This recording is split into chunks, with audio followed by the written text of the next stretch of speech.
And please, there's a pen right here. And I'd love for you to sign your sonnet when you're done reading it, actually. So without further ado, I think I'll just jump right into it. I'm going to introduce our sonnets 1 and 2 are going to be read by Miriam Zamarodian, who's a PhD candidate here in English. And it was Miriam who brought the idea of SonnetFest to Shakespeare at Notre Dame back in 2009, I think it was. And she had this idea of like, hey, let's engage the college through the words of Shakespeare.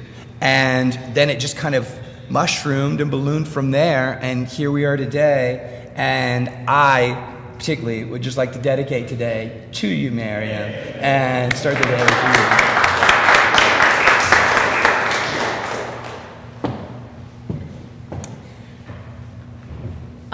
Good morning. Happy Valentine's Day. And I'd just like to say I may have helped organize the first one, but it's really Shakespeare at Notre Dame who has continued it and turned it into a tradition, so that's pretty great. Sonnet 1. From fairest creatures we desire increase, that thereby beauty's rose might never die. But as the riper should by time decease, his tender air might bear his memory. But thou, contracted to thy own bright eyes, feedst thy light's flame with self-substantial fuel, making a famine where abundance lies, thyself thy foe, to thy sweet self too cruel.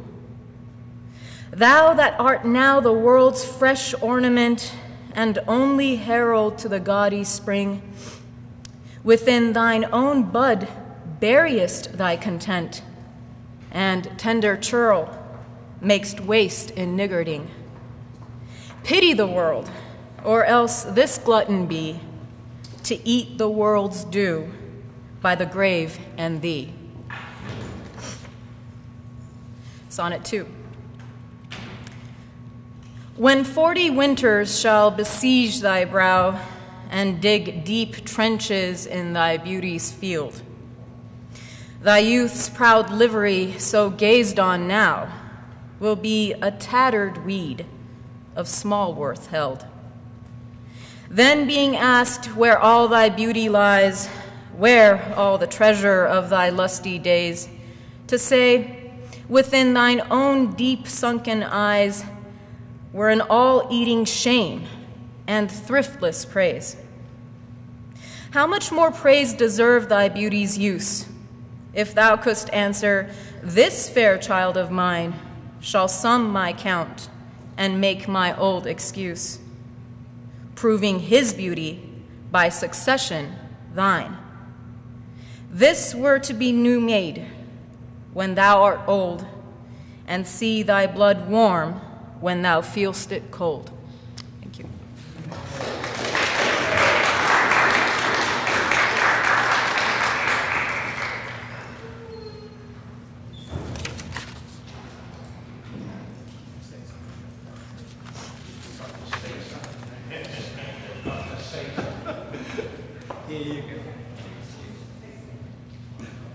I forgot to say something, I'm sorry.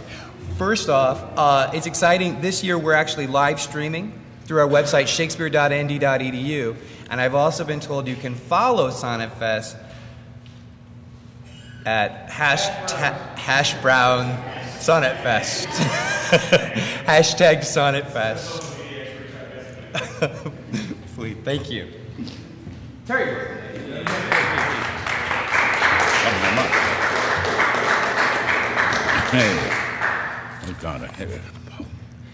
Sonnet 3. Look in thy glass and tell the face thou viewest, now is the time that face should form another, whose fresh repair, if now thou not renewest, thou dost beguile the world, unbless some mother.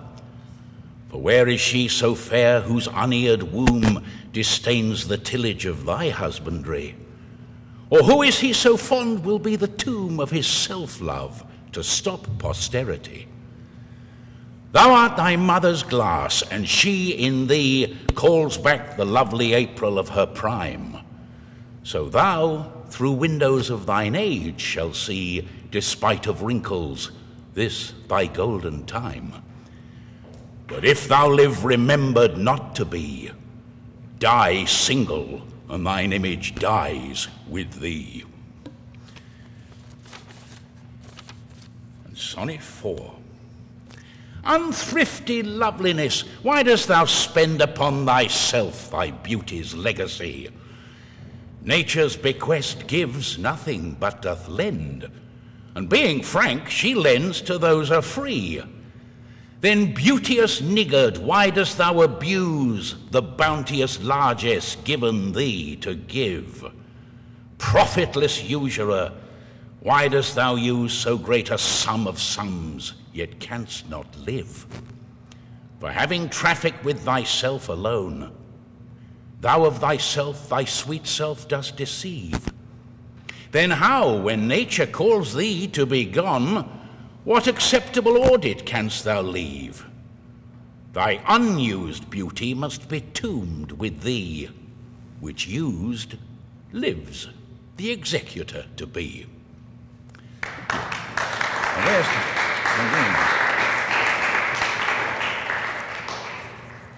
Quick scribble.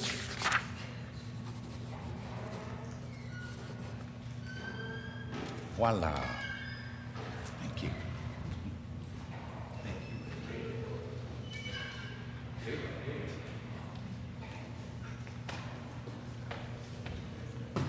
Hi there, Carsten Dutt, Department of German. I will read Paul Celan's German translation of Sonnet 5. After that, Grant Osborne from Notre Dame Institute for Advanced Study will read Sonnets 5 and 6. We would like to dedicate this reading to the memory of Professor Sabine McCormack, a great scholar, a wonderful friend, a compassionate human being. Sabine was born in 1941 in Frankfurt am Main, Germany. She died last year in South Bend, Indiana. Requiescat in pace. Sie, die den Blick, auf dem die Blicke ruhen, geformt, gewirkt aus Zartestem die Stunden, sie kommen wieder, anderes zu tun, was sie begründet, richten sie zugrunde. Ist Sommer, Sommer war. Schon führt die Zeit den Wintern und Verfinsterungen entgegen. Laub grünte, Saft stieg, einstmals überschneit die Schönheit und entblößt es allerwegen. Dann blieb der Sommer nicht als Sommers Geist im Glas zurück, verflüssigt und gefangen. Das Schöne wär nicht, wäre sinnverwaist und unerinnert und dahingegangen. Doch so als Geist, gestaltlos, aufbewahrt, west sie, die Blume, weiter, winterhart.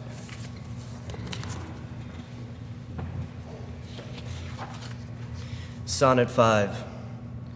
Those hours that with gentle work did frame the lovely gaze where every eye doth dwell, will play the tyrants to the very same, and that unfair which fairly doth excel. For never resting time leads summer on to hideous winter and confounds him there. Sap checked with frost and lusty leaves quite gone, beauty o'ersnowed and bareness everywhere. Then were not summer's distillation left, a liquid prisoner pent in walls of glass. Beauty's effect with beauty were bereft, nor it nor no remembrance of what it was, but flowers distilled, though they with winter meet, least but their show, their substance still lives sweet. Sonnet 6. Then let not winter's ragged hand deface in thee thy summer, ere thou be distilled. Make sweet some vial, treasure thou some place, with beauty's treasure, ere it be self-killed. That use is not forbidden usury, which happies those that pay the willing loan. That's for thyself to breed another thee, or 10 times happier, be it 10 for 1. 10 times thyself were happier than thou art, if 10 of thine 10 times refigured thee. Then what could death do, if thou shouldst depart, leaving thee living in posterity? posterity, excuse me. Be not self-willed, for thou art much too fair to be death's conquest and make worms thine heir.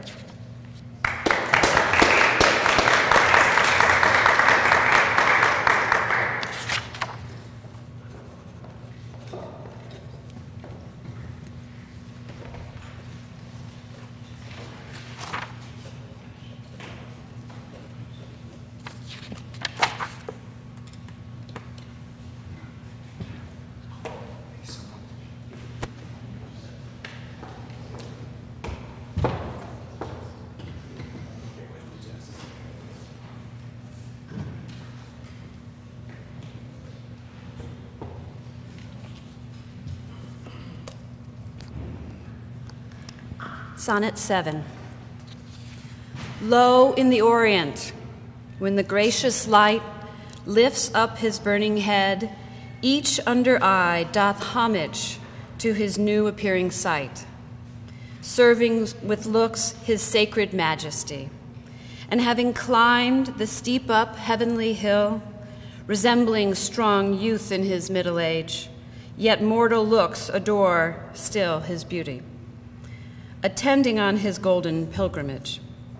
But when from the highmost pitch with weary car, like feeble age, he reeleth from the day, the eyes for duteous now converted are from his low tract and look another way. So thou, thyself outgoing in thy noon, unlooked on diest, unless thou get a son.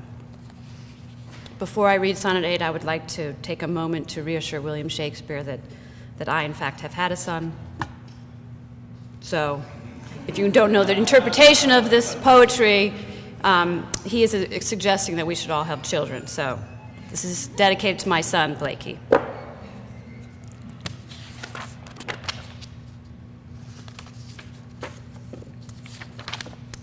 Music to hear, why hearest thou music sadly? Sweets with sweet war not, joy delights in joy. Why lovest thou that which thou receivest not gladly, or else receiveth with pleasure thine annoy?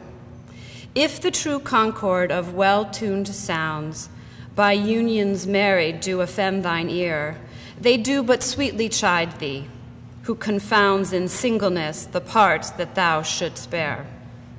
Mark how one string, sweet husband to another, strikes each in each by mutual ordering, resembling sire and child and happy mother, who all in one pleasing note do sing, whose speechless song, being many, seeming one, sings this to thee, thou single will prove none.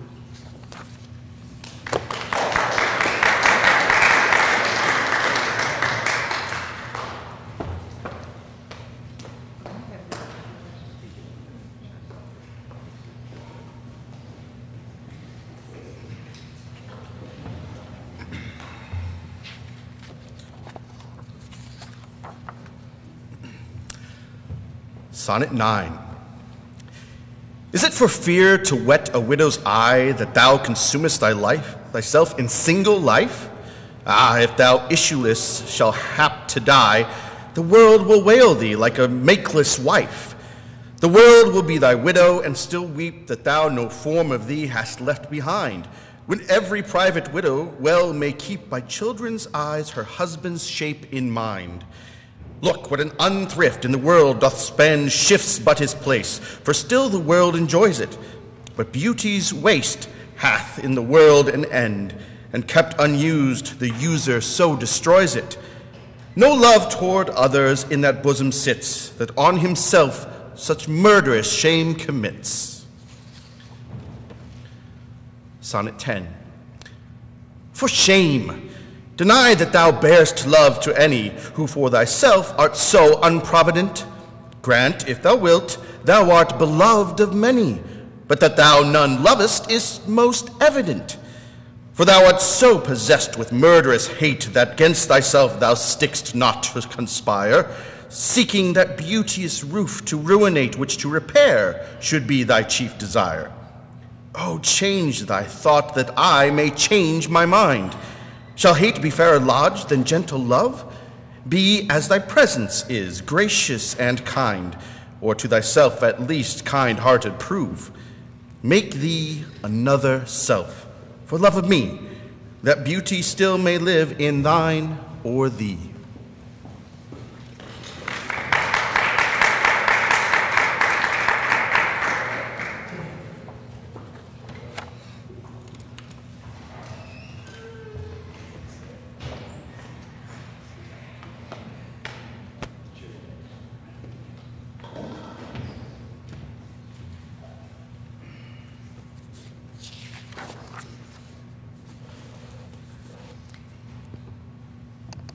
Sonnet 11. I'm not going to do Thank that. you. Yeah. Thank you. As fast as thou shalt wane, so fast thou growest in one of thine, from that which thou departest. And that fresh blood which youngly thou bestowest, thou mayest call thine, when thou from youth convertest. Herein lives wisdom, beauty, and increase. Without this, folly, age, and cold decay. If all were minded so, the time should cease, and 80 years would make the world away. Let those whom nature hath not made for store, harsh, featureless, and rude, barrenly perish. Look, whom she best endowed, she gave the more, which bounteous gift thou shouldst in bounty cherish. She carved thee for her seal, and meant thereby thou shouldst print more, not let that copy die. Sonnet 12. When I do count the clock that tells the time, and see the brave day sunk in hideous night, when I behold the violet past prime, and sable curls all silvered o'er with white, when lofty trees I see barren of leaves, which erst from heat did canopy the herd, and summer's green, all girded up in sheaves, borne on the bier with white and bristly beard, then of thy beauty do I question make, that thou among the wastes of time must go, since sweets and beauties do themselves forsake and die as fast as they see others grow. And nothing 'gainst time's scythe can make defense, save breed, to brave him when he takes thee hence.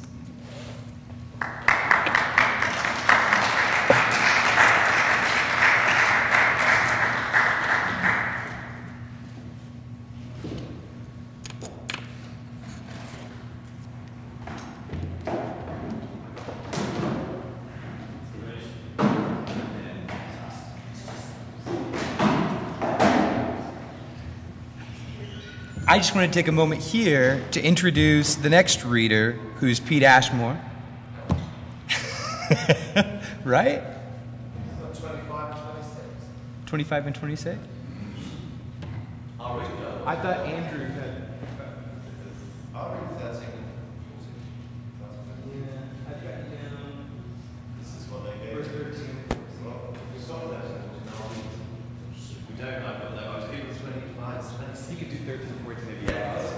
Yeah.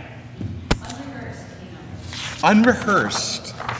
So I just wanted to bring your attention to the fact that he's playing Hamlet in the current production of Actors from the London Stage, Hamlet. Just like Terry Wilton, who you heard just a little bit ago, is playing Polonius among a bunch of other roles, and they'll be playing tonight at Washington Hall at 7:30. So please. Is it up there? Yep, right here. Sorry.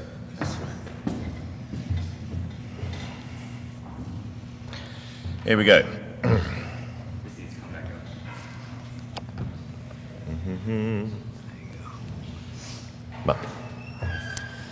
Oh, that you were yourself, but love you are no longer yours than you yourself here live. Against this coming end you should prepare, and your sweet semblance to some other give. So should that beauty which you hold in lease find no determination, then you were yourself again, after yourself's decease, when your sweet issue your sweet form should bear. Who lets so fair a house fall to decay, which husbandry and honour might uphold against the stormy gusts of winter's day and barren rage of death's eternal cold? Oh, no, none but unthrifts, dear, my love, you know. You had a father, let your son say so. And Sonnet 14. Not from the stars do I my judgment pluck, and yet methinks I have astronomy, but not to tell of good or evil luck, of plagues or dearths or seasons' quality. Nor can I fortune to brief minutes tell, pointing to each his thunder, rain, and wind, or say that princes, if it shall go well, by oft predict that I in heaven find. But from thine eyes my knowledge I derive, and constant stars, in them I read such art as truth and beauty shall together thrive. If from thyself to store thou wouldst convert, or else of thee this... That's a long word to have to say without never saying it before. What's that? Progost? Yes, that one. Thy end is truth and beauty's doom and date.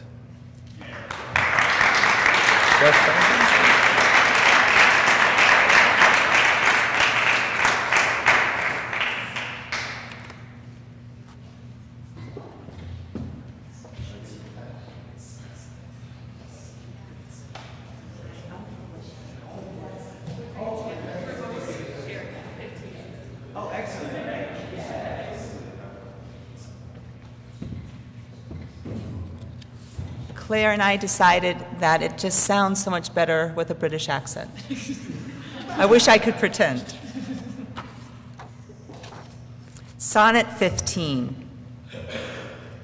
When I consider everything that grows, holds in perfection but a little moment, that this huge stage presenteth not but shows, whereon the stars in secret influence comment. When I perceive that men as plants increase, cheered and checked even by the self-same sky, vaunt in their youthful sap at height decrease, and wear their brave state out of memory, then the conceit of this inconstant stay sets you most rich in youth before my sight, where wasteful time debateth with decay, to change your day of youth to sullied night. And all in all, with time for love of you, and he takes from you, I engraft you new.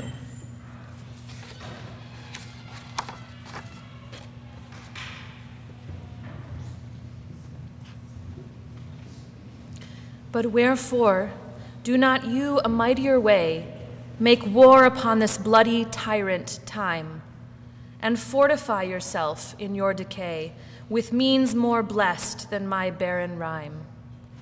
Now stand you on the top of happy hours, and many maiden gardens yet unset, with virtuous wish would bear your living flowers, much liker than your painted counterfeit. So should the lines of life that life repair, which this, time's pencil, or my pupil pen, neither in inward worth nor outward fair, can make you live yourself in eyes of men. To give away yourself keeps yourself still, and you must live, drawn by your own sweet skill.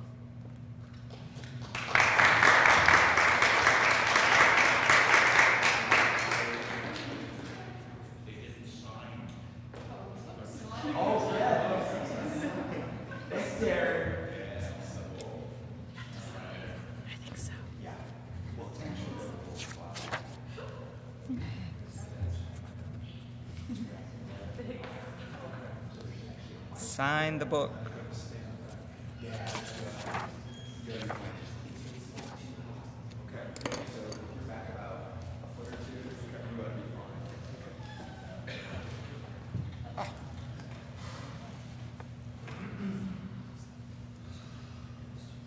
Mark Buder from the Department of Music.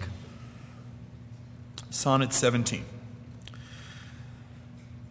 Who will believe my verse in time to come if it were filled with your most high deserts? Though yet heaven knows it is but as a tomb which hides your life and shows not half your parts. If I could write the beauty of your eyes, and in fresh numbers number all your graces, the age to come would say, this poet lies. Such heavenly touches ne'er touched earthly faces. So should my papers, yellowed with their age, be scorned like old men of less truth than tongue. And your true rights be termed a poet's rage and stretched meter of an antique song. But were some child of yours alive that time, you should live twice, in it and in my rhyme.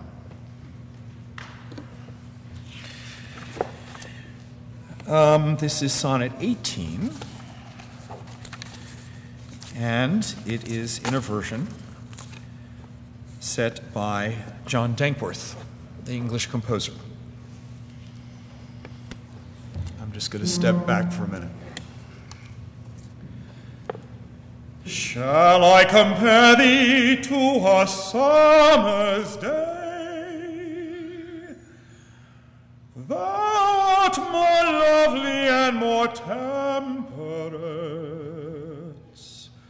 Rough winds do shake the darling buds of May, and summer's lease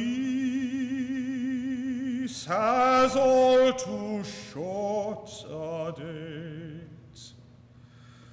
Sometimes to heart the eye of heaven shines, and often is his gold complexion dimmed, and every fair from fair sometime declines by chance or nature's changing course untrimmed. But thy eternal summer shall not fade, nor lose possession of that fair thou wast, nor shall death bring thou wanderest in his shade, when in eternal lines to time thou owest. So long as man can breathe, or eyes can see,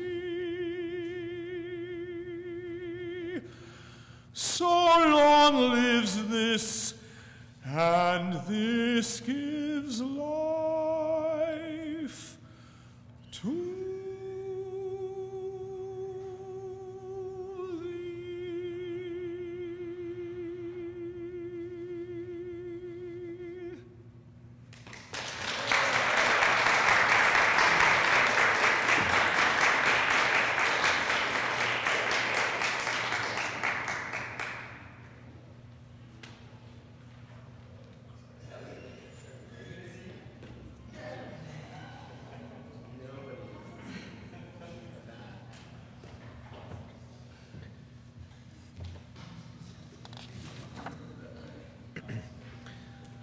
I can't top that. Holy smokes, that was great. I'm Elliot Visconti. I teach in the English department here at Notre Dame. This is Sonnet 19. Devouring time, blunt thou the lion's paws, and make the earth devour her own sweet brood. Pluck the keen teeth from the fierce tiger's jaws, and burn the long-lived phoenix in her blood. Make glad and sorry seasons as thou fleets, and do whate'er thou wilt, swift-footed time, to the wide world and all her fading sweets. But I forbid thee one most heinous crime. Oh, carve not with thy hours my love's fair brow, nor draw no lines there with thine antique pen. Him in thy course untainted do allow, for beauty's pattern to succeeding men. Yet do thy worst, old time, despite thy wrong, my love shall in my verse ever live young. And Sonnet 20. A woman's face, with nature's own hand painted, hast thou, the master mistress of my passion. A woman's gentle heart, but not acquainted with shifting change, as is false women's fashion. An eye more bright than theirs, less false in rolling, gilding the object whereupon it gazeth. A man in hue, all hues in his controlling, much steals men's eyes, and women's souls amazeth. And for a woman wert thou first created, till nature, as she wrought thee, fell a doting.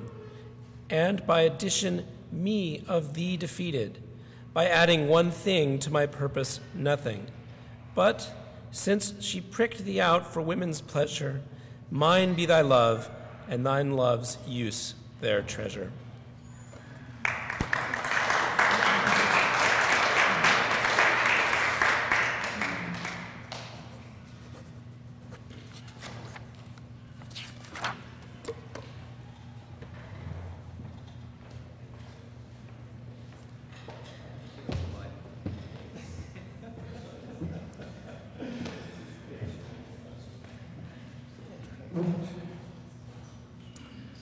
Number 21. So is it not with me as with that muse stirred by a painted beauty to his verse, who heaven itself for ornament doth use, and every fair with his fair doth rehearse, making a couplement of proud compare with sun and moon, with earth and sea's rich gems, with April's firstborn flowers, and all things rare that heaven's air in this huge rondure hems.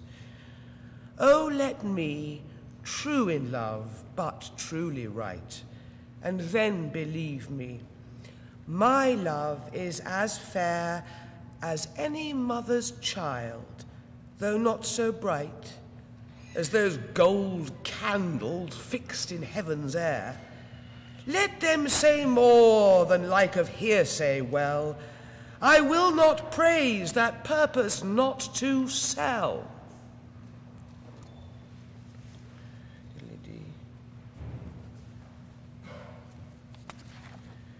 22. My glass shall not persuade me I am old, so long as youth and thou are of one date. But when in thee time's furrows I behold, then look I death my days should expiate. For all that beauty that doth cover thee is but the seemly raiment of my heart, which in thy breast doth live as thine in me. How can I then be elder than thou art? Oh, therefore, love, be of thyself so wary, as I, not for myself, but for thee will, bearing thy heart, which I will keep so chary, as tender nurse her babe from faring ill. Presume not on thy heart when mine is slain, thou gavest me thine, not to give back again.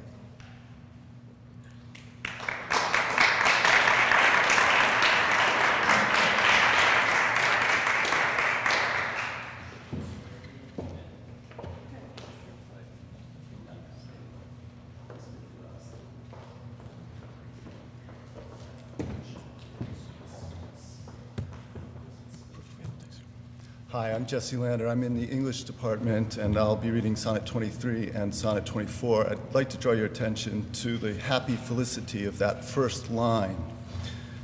I'll begin reading now.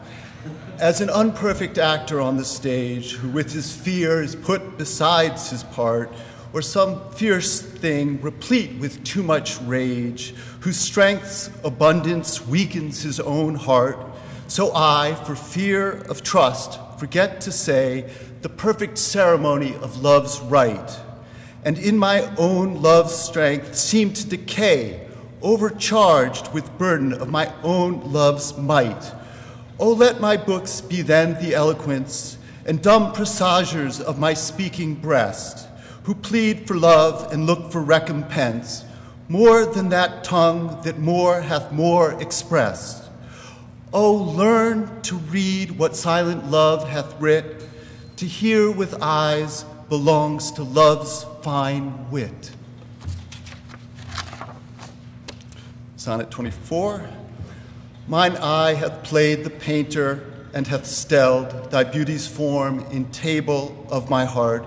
My body is the frame wherein 'tis held, and perspective it is the painter's art.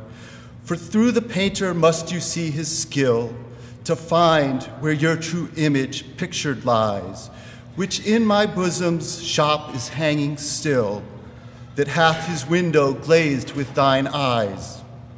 Now see what good turns eyes for eyes have done.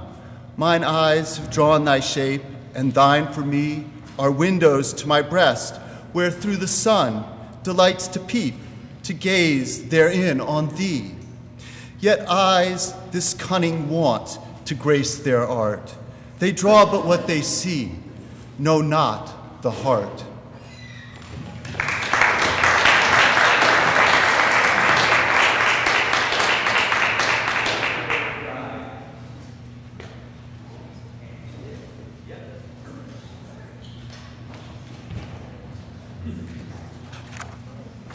Do I introduce myself? Okay. Hello, I'm Andrew Falaise, and I'm with actors from the London stage doing Hamlet here in Notre Dame. Pardon me. Sonnet 25. Let those who are in favour with their stars of public honour and proud titles boast, whilst I, whom fortune of such triumph bars, unlooked for, joy in that I honour most. Great princes' favourites their fair leaves spread, but as the marigold at the sun's eye, and in themselves their pride lies buried, for at a frown they in their glory die. The painful warrior, famous for fight, after 1,000 victories once foiled, is from the book of honour raised quite, and all the rest forgot for which he toiled. Then happy I, that love and am beloved, where I may not remove, nor be removed. Sonnet 26. Lord of my love, to whom in vassalage thy merit hath my duty strongly knit, to thee I send this written embassage, to witness duty, not show my wit. Duty so great, which wit so poor as mine may make seem bare in wanting words to show it, but that I hope some good conceit of thine in thy soul's thought all naked will bestow it. Till whatsoever star that guides my moving points on me graciously with fair aspect, and puts apparel on my tottered loving, to show me worthy of thy sweet respect. Then may I dare to boast how I do love thee. Till then, not show my head where thou mayst prove me.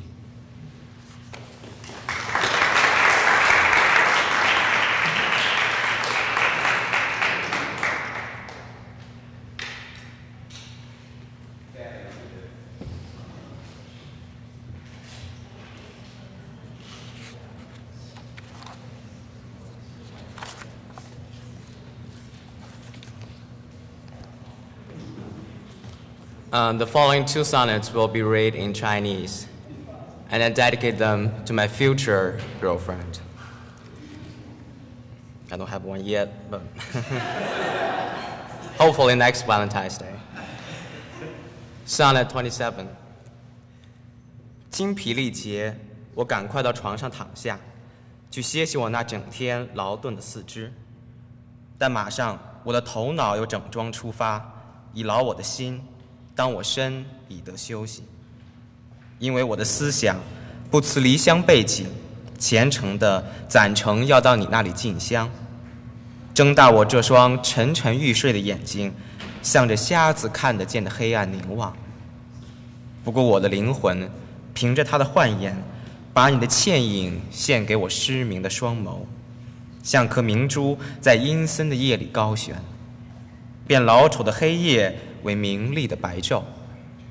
这样，日里我的腿，夜里我的心，为你，为我自己，都得不着安宁。Sonnet 28。那么，我怎么能够喜洋洋归来？既然得不着片刻身心的安息。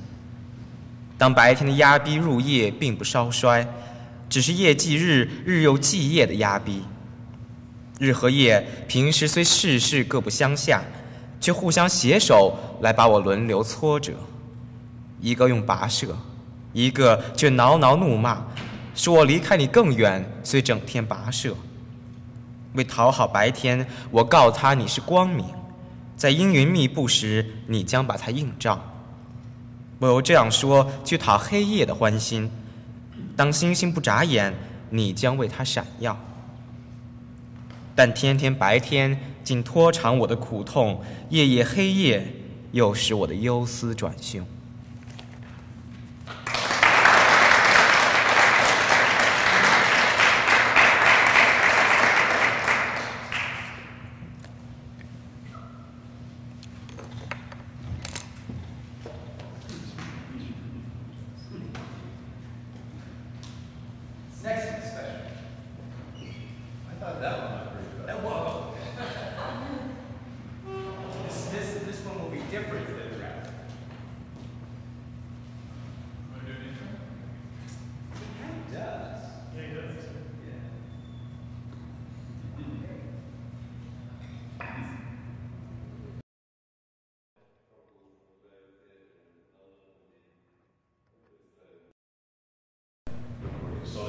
SonnetFest.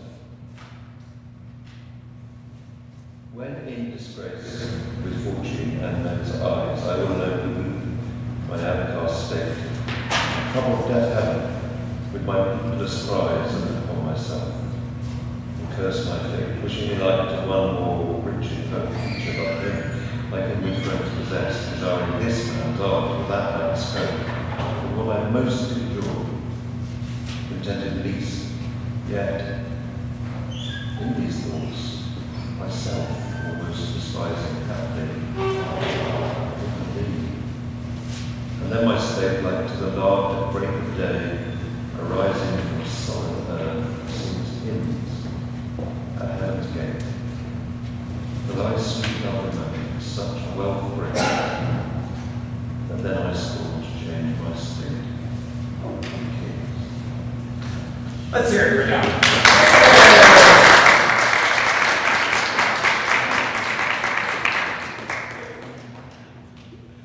I can't give them a pen. Sal?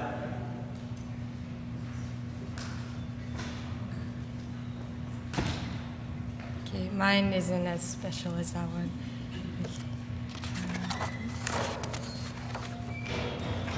When to the sessions of sweet silent thought I summon up remembrance of things past, I sigh the lack of many a thing I sought, and with old woes new wail my dear times waste. Then can I drown an eye unused to flow for precious friends hid in death's stateless night, and weep afresh of love's long since cancelled woe, and moan the expense of many a vanished sight. Then can I grieve at grievances forgone, and heavily from woe to woe tell o'er the sad account of fore bemoaned moan. which I knew pay as if not paid before, but if the while I think on thee, dear friend, all losses are restored and sorrows end.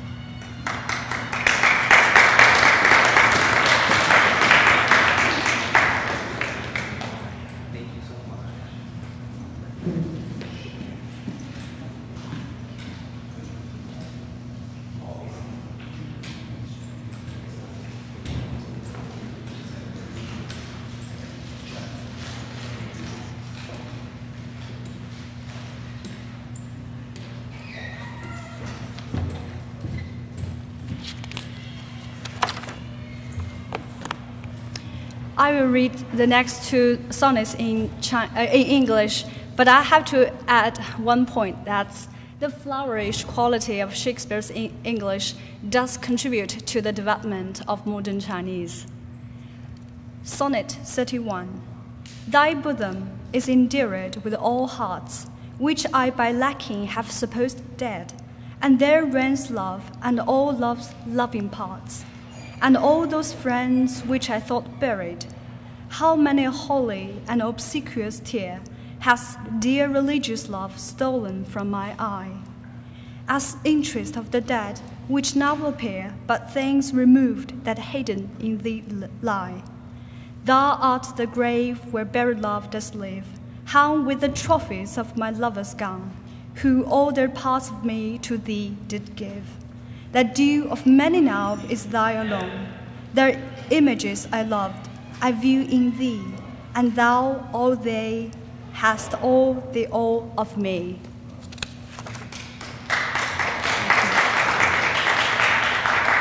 Sonnet 32.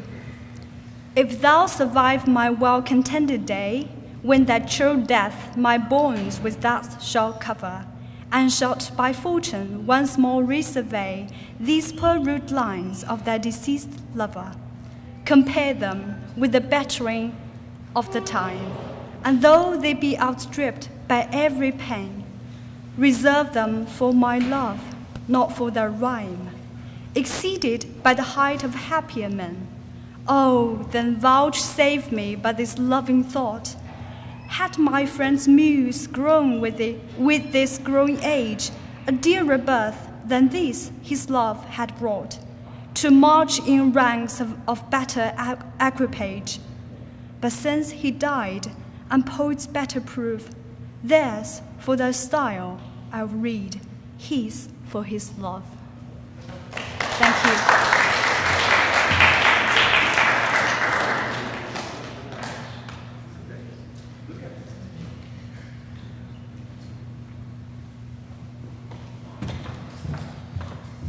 Hi all.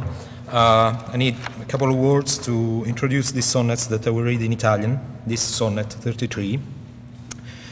I will read the translation. Shakespeare, Italian culture is so important for Shakespeare as Shakespeare is important for Italian poetry, especially in the 20th century. And I will read two translations of the sonnet 33 written by two major Italian poets of the 20th century, Giuseppe Ungaretti and Eugenio Montale. They have been written in 1946 and 1948. Eugenio Montale won the Nobel Prize for Literature in 1975. Ungaretti. Ho veduto più d'un mattino in gloria con lo sguardo sovrano le vette lusingare, baciare ed aureo viso i verdi prati, con alchimia di paradiso tingere i rivi pallidi e poi a vili nuvole permettere di fluttuargli sul celestiale volto, con osceni fumi sottraendolo all'universo orbato, mentre verso ponente non visto scompariva con la sua disgrazia. Uguale l'astro mio brillò il primo giorno, trionfando splendido sulla mia fronte, ma non fu mio che per un'ora sola, e dell'umano clima nubi già l'hanno a me mascherato. Non l'ha in disdegno tuttavia il mio amore, aspri terreni possono macchiarsi se il sole del cielo si macchia. And now the translation of Montale, 1948. Spesso a lusingar vette vidi splendere sovranamente l'occhio del mattino e baciar d'oro verdi prati, accendere pallidi rivi d'alchimie divine. Poi i vili fumi alzarsi intorbidata d'un tratto quella celestiale fronte, e fuggendo a occidente il desolato mondo, l'astro celare il viso e l'onta. Anch'io, sul far del giorno, ebbi il mio sole, e il suo trionfo mi brillò sul ciglio, ma, ahimè, poter restarvi un'ora sola, rapito dalle nubi in cui s'impiglia. Pur non ne ho sdegno, bene può un terrestre sole abbuiarsi, se è così il celeste. Thank you.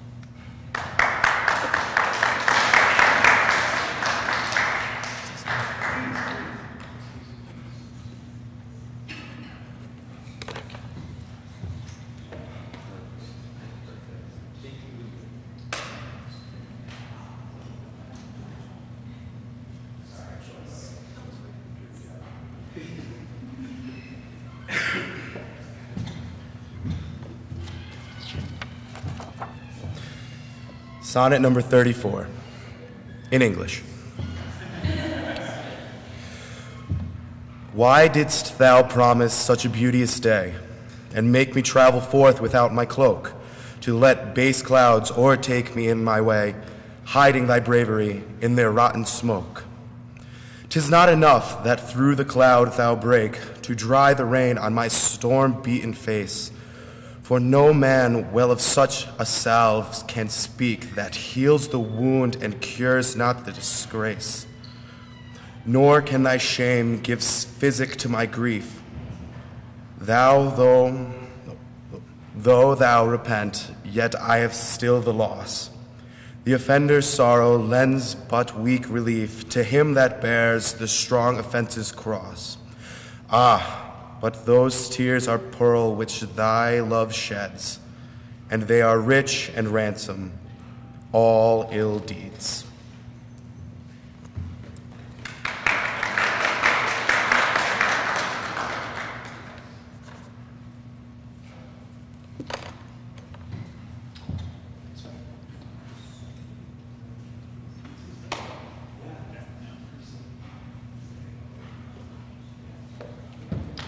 Just a brief little pause for an announcement. It's almost noon, so at straight up noon we're going to do a little announcement about events taking place at Shakespeare at Notre Dame. We have yet to officially announce the 2013 Notre Dame Shakespeare Festival. My name is Grant Mudge, by the way. I'm the Ryan Producing Artistic Director for Shakespeare at Notre Dame and the Notre Dame Shakespeare Festival. So we have handy little brightly colored bookmarks, which you can use to mark your favorite sonnet if you'd like. They're on the table. Grab one if you'd like. They also include, conveniently, the whole summer season on the back. So this year, the 2013 Notre Dame Shakespeare Festival will include our typical kind of kickoff opening weekend, which is called Shake Scenes, in which you and members of our community, local, regional, and beyond, can perform on our stages. That's going to be followed by our young company production. This year it will be The Comedy of Errors, directed by Kevin Aslan, returning to direct again. The professional company will stage a particularly appropriate play, I think, for this year. We actually chose this last year in advance of all the news coming out, but if you have never seen the tragedy of Richard III, you can now compare all of these great archaeological finds with the live play penned by Shakespeare. That'll be July 21st through through September 1st. And we'll round that out with something new. The Notre Dame Shakespeare Festival has never included actors from the London stage before. So this year, July 1 through September 20, we'll have not only Shake Scenes and the Young Company and the Professional Company, but also actors from the London stage will play Othello. You can see 5 of those fabulous actors tonight, in fact, in Hamlet. And there's 2 of them right there. You've heard them read already, but that's over at Washington Hall at 7:30. My work here, I believe, is done, ladies and gentlemen. Don't forget, if you're following this, the hashtag is SonnetFest. Thank you. Next up? Yeah, Christine.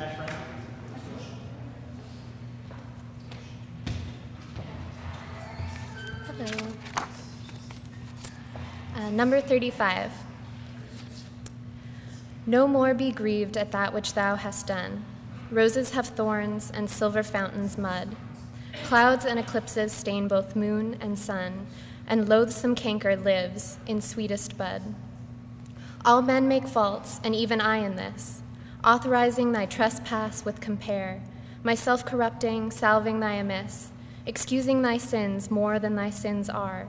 For to thy sensual fault I bring incense. Thy adverse party is thy advocate. And 'gainst myself a lawful plea commence. Such civil war is in my love and hate, that I an accessory needs must be to that sweet thief which sourly robs from me. And number 36. Let me confess that we two must be twain. Although our undivided loves are one, so shall those blots that do with me remain, without thy help by me be borne alone. In our two loves there is but one respect, though in our lives a separable spite, which though it alter not love's sole effect, yet doth it steal sweet hours from love's delight. I may not evermore acknowledge thee, lest my bewailed guilt should do thee shame, nor thou with public kindness honor me, unless thou take that honor from thy name. But do not so. I love thee in such sort as, thou being mine, mine is thy good report. Thank you.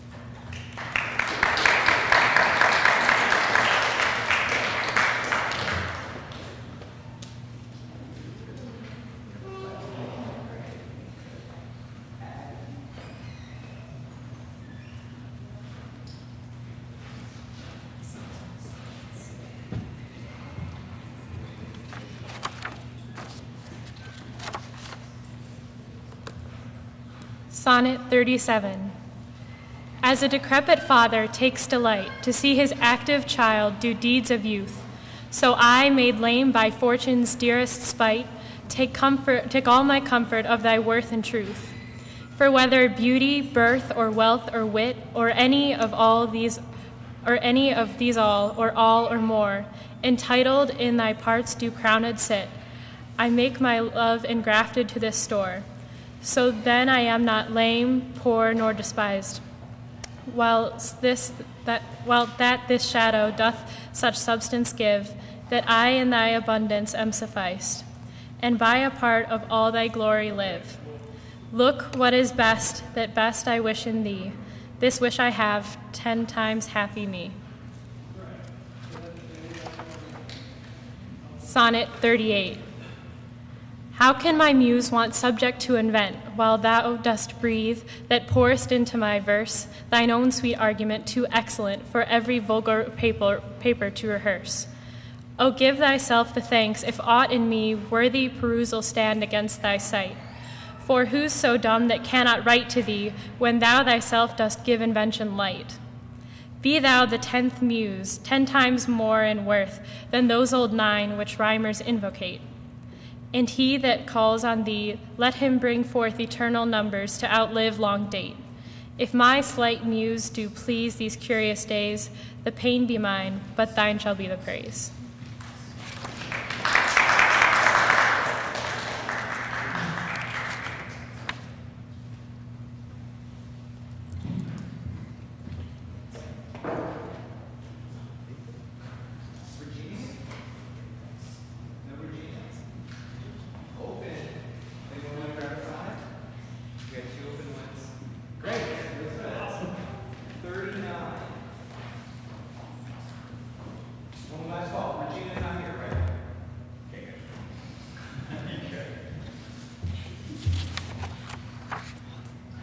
Sonnet 39. O how thy worth with manners may I sing, when thou art all the better part of me. What can mine own praise to mine own self bring? And what is it but mine own when I praise thee? Even for this let us divided live, and our dear love lose name of single one, that by this separation I may give that due to thee which thou deservest alone.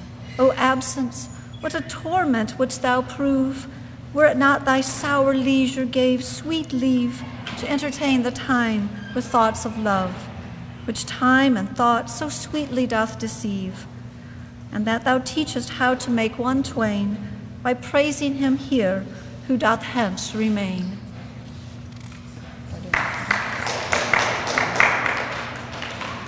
I'll take 40. I love 40. Is that bad?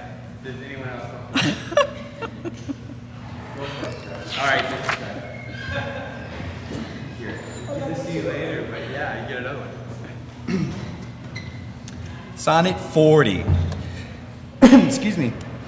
Take all my loves, my love, yea, take them all. What hast thou then more than thou hadst before? No love, my love, that thou mayst true love call. All mine was thine before thou hadst this more. Then if for my love thou my love receivest, I cannot blame thee for my love thou usest. But yet be blamed if thou thyself deceivest by willful taste of what thyself refusest. I do forgive thy robbery, gentle thief, although thou steal thee all my poverty. And yet love knows it is a greater grief to bear love's wrong than hate's known injury. Lascivious grace, in whom all ill well shows, kill me with spites, yet we must not be foes.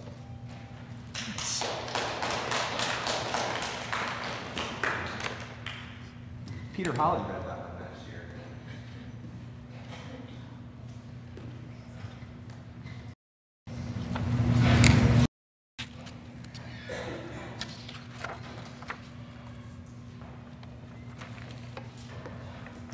Sonnet 41.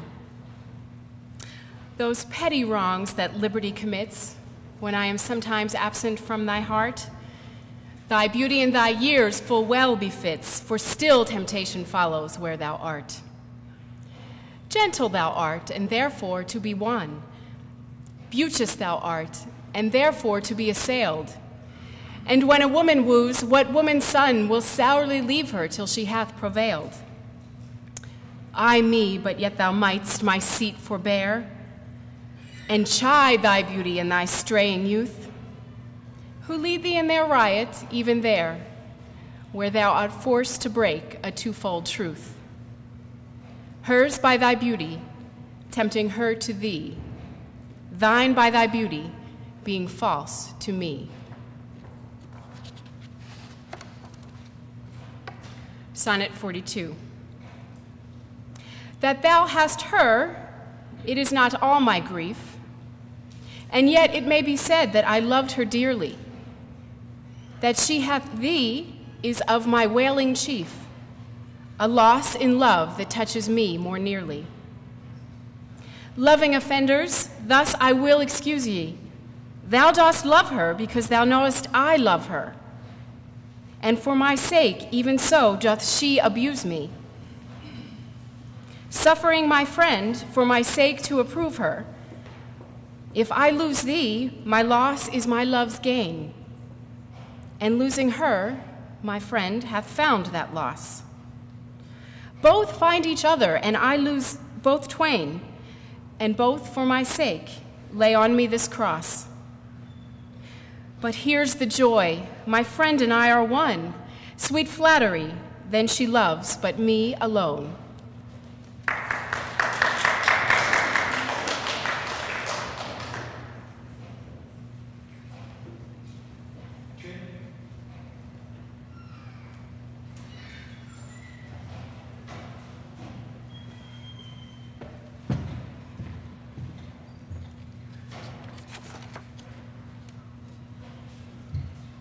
Sonnet 43.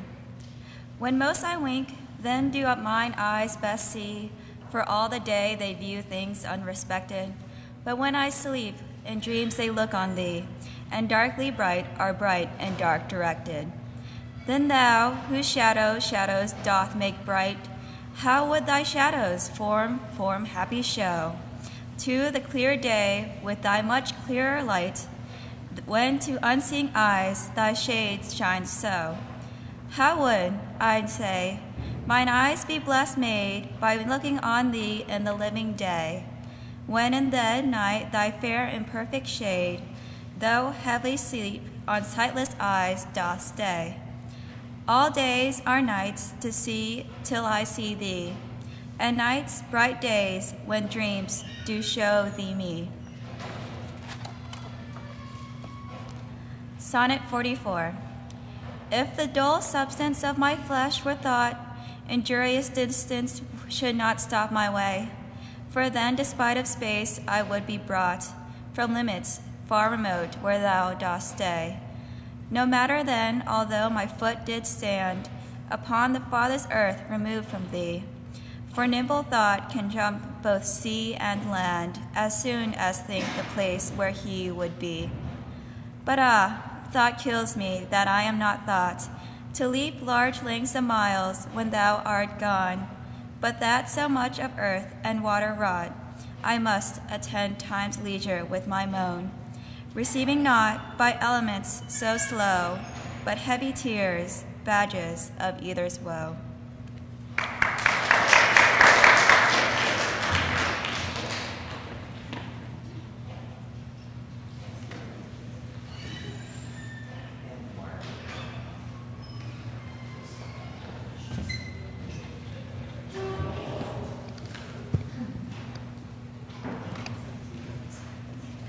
Sonnet 45. The other two, slight air and purging fire, are both with thee wherever I abide. The first, my thought, the other, my desire.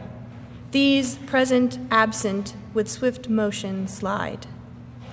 For when these quicker elements are gone, in tender embassy of love to thee, my life, being made of four, with two alone, sinks down to death, oppressed with melancholy. Until life's composition be recured by those swift messengers returned from thee, who even but now come back again, assured of thy fair health, recounting it to me. This told, I joy, but then, no longer glad, I send them back again and straight grow sad.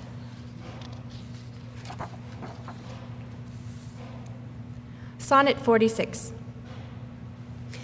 Mine eye and heart are at a mortal war, how to divide the conquest of thy sight. Mine eye, my heart, thy picture's sight would bar.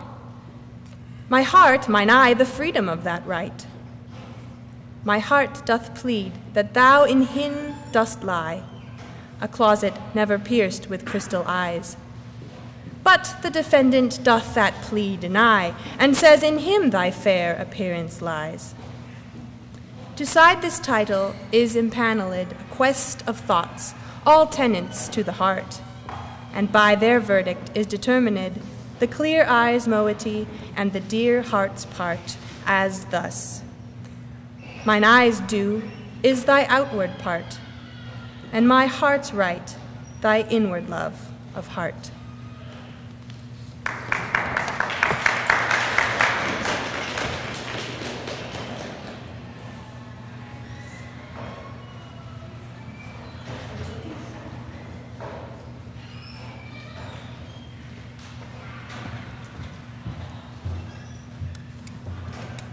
Sonnet 47.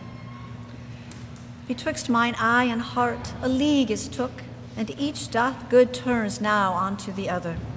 When that mine eye is famished for a look, or heart in love with sighs himself doth smother, with my love's picture, and my eye doth feast, and to the painted banquet bids my heart. Another time mine eye is my heart's guest, and in his thoughts of love doth share a part. So, either by thy picture, or my love, thyself away art resent still with me, for thou art not farther than my thoughts canst move, and I am still with them, and they with thee. Or, if they sleep, thy picture in my sight awakes my heart to heart's and eyes' delight. Sonnet 48. How careful was I, when I took my way, each trifle under truest bars to thrust, that to my use it might unused stay from hands of falsehood, in sure wards of trust. But thou, to whom my jewels trifles are, most worthy of comfort, now my greatest grief, thou, best of dearest and mine only care, art left the prey of every vulgar thief. Thee have I not locked up in any chest, save where thou art not, though I feel thou art within the gentle closure of my breast, from whence at pleasure thou mayest come and part. And even thence thou wilt be stolen, I fear, for truth proves thievish for a prize so dear.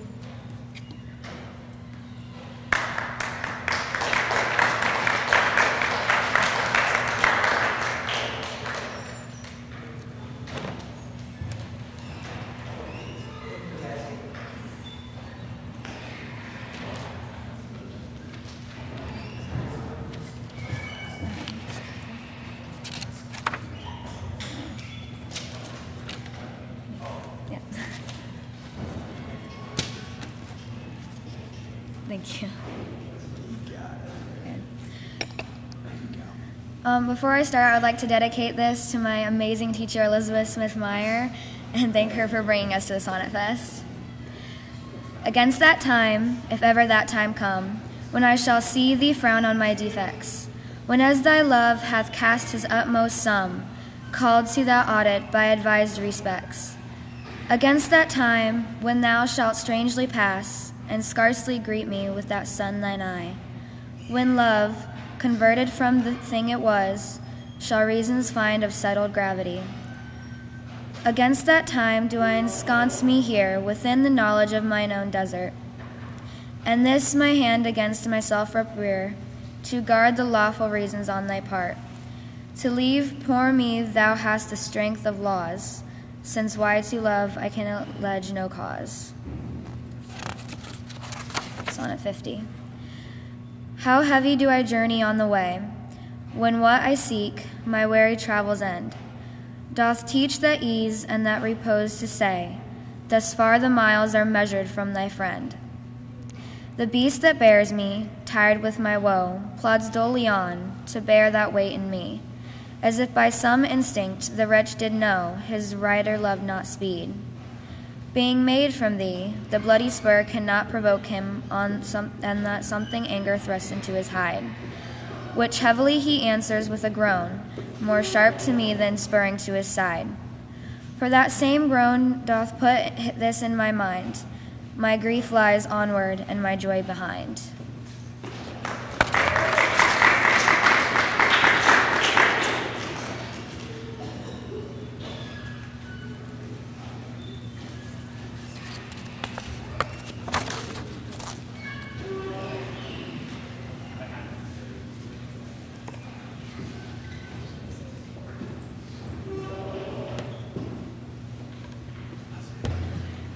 It's going well. Just want to check that out.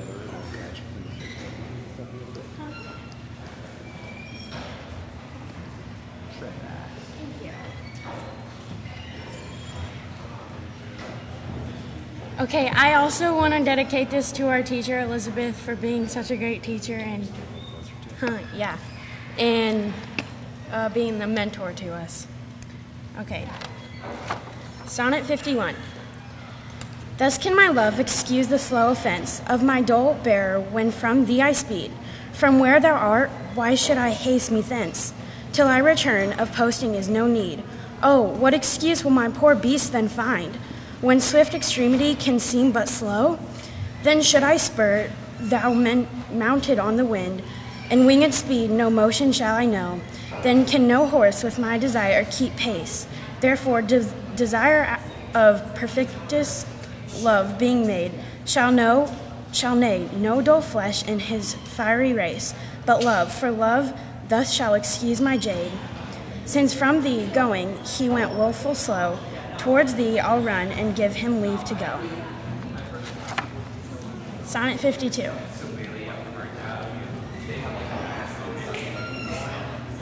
Yeah, okay. So am I as the rich whose blessed key can bring him to his sweet up-locked treasure, the which he will not every hour survey, for blunting to find point of seldom pleasure. Therefore our feasts, so solemn and so rare, since seldom coming in the long year set, like stones of worth they thinly place, or captain jewels in the carcanet. So is the time that keeps you as my chest, or as the wardrobe which the robe doth hide, to make some special instant special blessed. By new unfolding his imprisoned pride, blessed are you, whose worthiness gives scope, being had to triumph, being lacked to hope.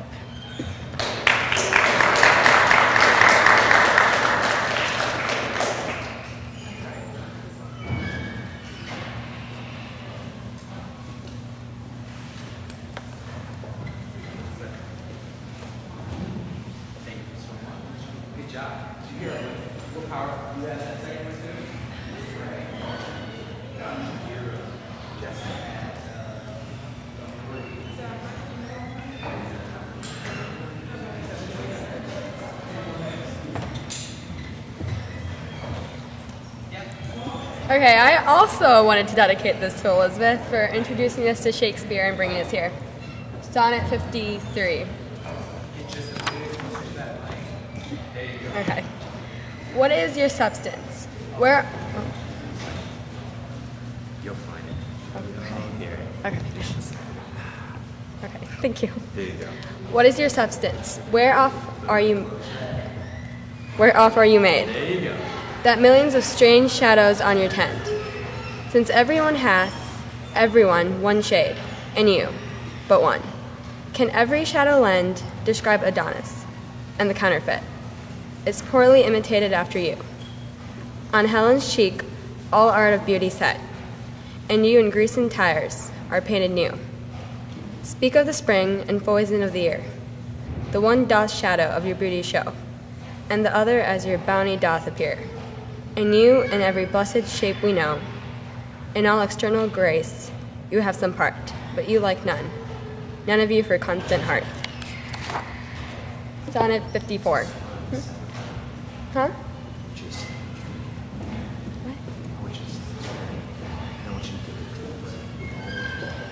Try to make it into the line, and remember, you're the most powerful thing in this room, okay? So really allow your voice to come out. Okay. Ready? Yes. Let's do it. Oh, how much more doth beauty beauteous seem, by the sweet ornament which truth doth give. The rose look fair, but fairer we it deem, for that sweet odor which doth in it live. The canker blooms half full as deep as a dye, as the perfumed tincture of the roses. Hang on such thorns, and play as wantonly, when summer's breath their masked bud discloses. But for their virtue, only is their show. They live unwooed, and unrespected fade. Die to themselves, sweet roses do not so. Of their sweet deaths are sweetest odors made, and so of you, beauteous and lovely youth, when that shall fade, my verse distills your truth.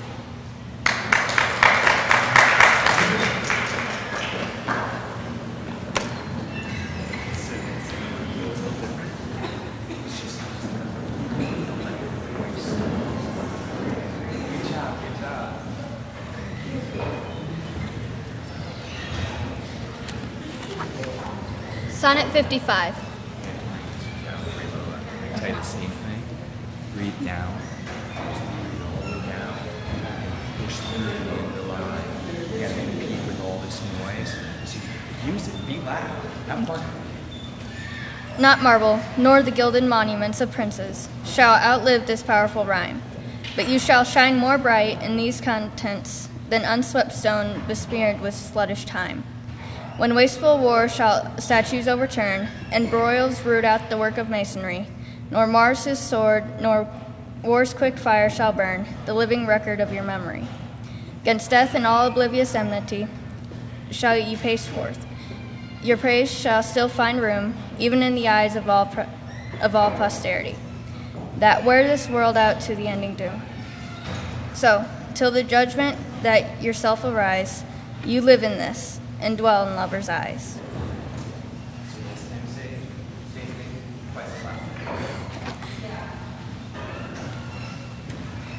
Sweet love, renew thy force. Be it not said thy edge should blunter be than appetite, which but today by feeding is allayed, tomorrow sharpened in his former might. So love, be thou, although today thou fill thy hungry eyes, even till they wink with fullness. Tomorrow see again, and do not kill the spirit of love with a perpetual dullness. Let this sad interim like the ocean be, which parts the shore whereto contracted new come daily to the banks, that, when they see return of love, more blessed may be the view. Else call it winter, which being full of care, makes summer's welcome thrice more wished, more rare.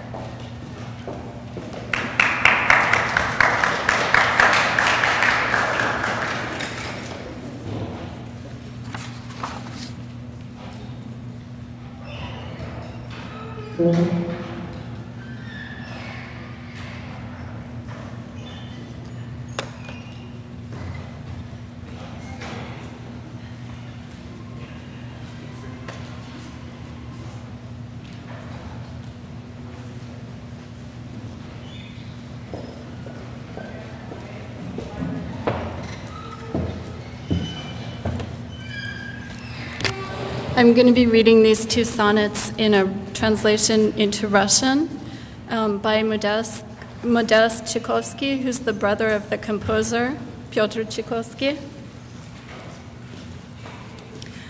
Раз я твой раб, готов я должен быть во всякий час ждать твоего желания, не знать досуга, даже не служить, пока я не услышал приказания, не сметь роптать на бесконечный час, когда мой властелин покой вкушает, не горевать, услышавший приказ расстаться с ним, когда он уезжает, спросить не смею в помыслах ревнивых, куда, зачем покинул он меня. И, хмурый, думаю о тех счастливых, которым радость быть с тобой дана. Любовь глупа, и ей твое желание, чтоб ты не совершил вне порицания. And this is 58.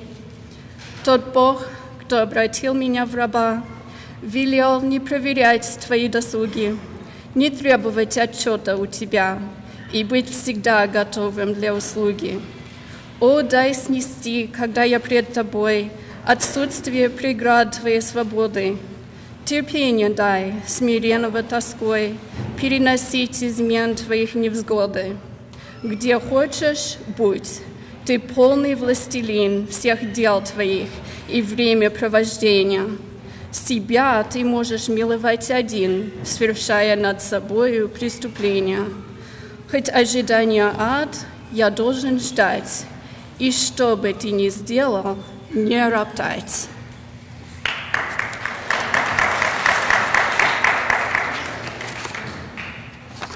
I sign on here.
Sonnet 59. If there be nothing new, but that which is, hath been before, how are our brains beguiled, which laboring for invention bear amiss the second burden of a former child? Oh, that record could, with a backward look, even of 500 courses of the sun, show me your image in some antique book, since mind at first in character was done, that I might see what the old world could say to this composed wonder of your frame, whether we are mended, or whether better they, or whether revolution be the same. Oh, sure I am, the wits of former days to subjects worse have given admiring praise.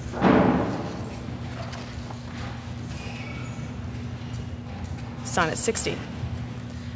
Like as the waves make towards the pebbled shore, so do our minutes hasten to their end. Each changing place with that which goes before, in sequent toil all forwards do contend. Nativity, once in the main of light, crawls to maturity, wherewith being crowned, crooked ellipses 'gainst his glory fight. And time that gave doth now his gift confound. Time doth transfix the flourish set on youth, and delves the parallels in beauty's brow, feeds on the rarities of nature's truth, and nothing stands but for his scythe to mow. And yet to times in hope my verse shall stand, praising thy worth despite his cruel hand.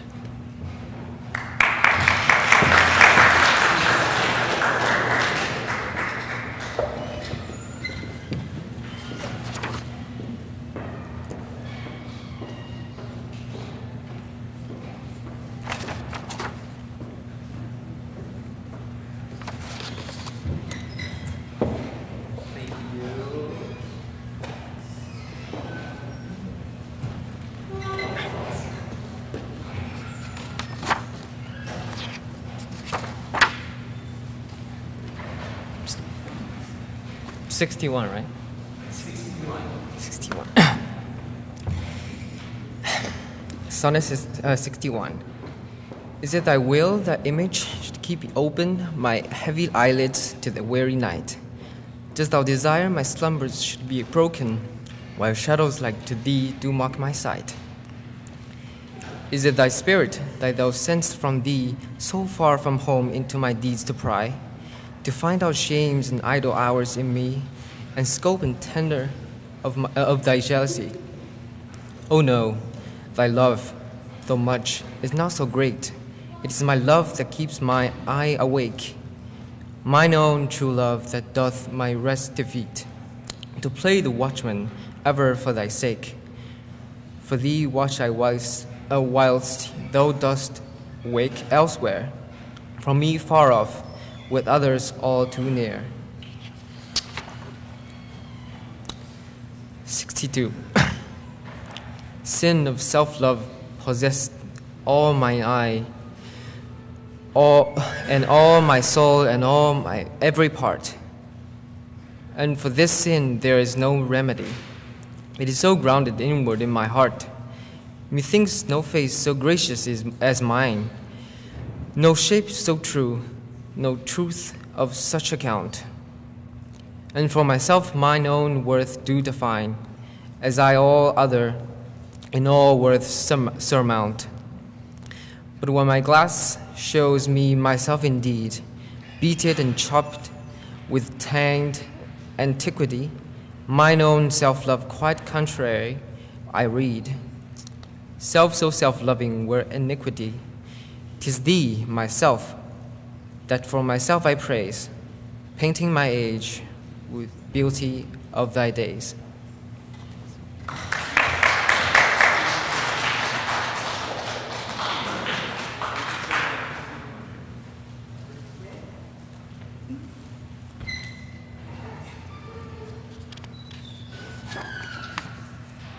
Sonnet 63. Against my love shall be, as I am now, with time's injurious hand crushed and o'erworn, when hours have drained his blood and filled his brow with lines and wrinkles, when his youthful morn hath travelled on to age's steepy night, and all those beauties whereof now he's king are vanishing or vanished out of sight, stealing away the treasure of his spring. For such a time do I now fortify against confounding age's cruel knife, that he shall never cut from memory my sweet love's beauty, though my lover's life. His beauty shall in these black lines be seen, and they shall live, and he in them still green. Sonnet 64.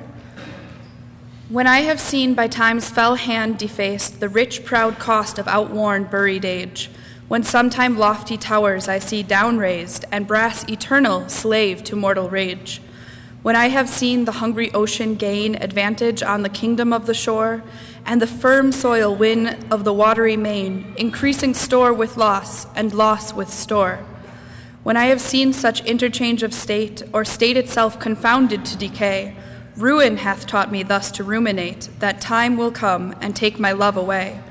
This thought is as a death which cannot choose but weep to have that which it fears to lose.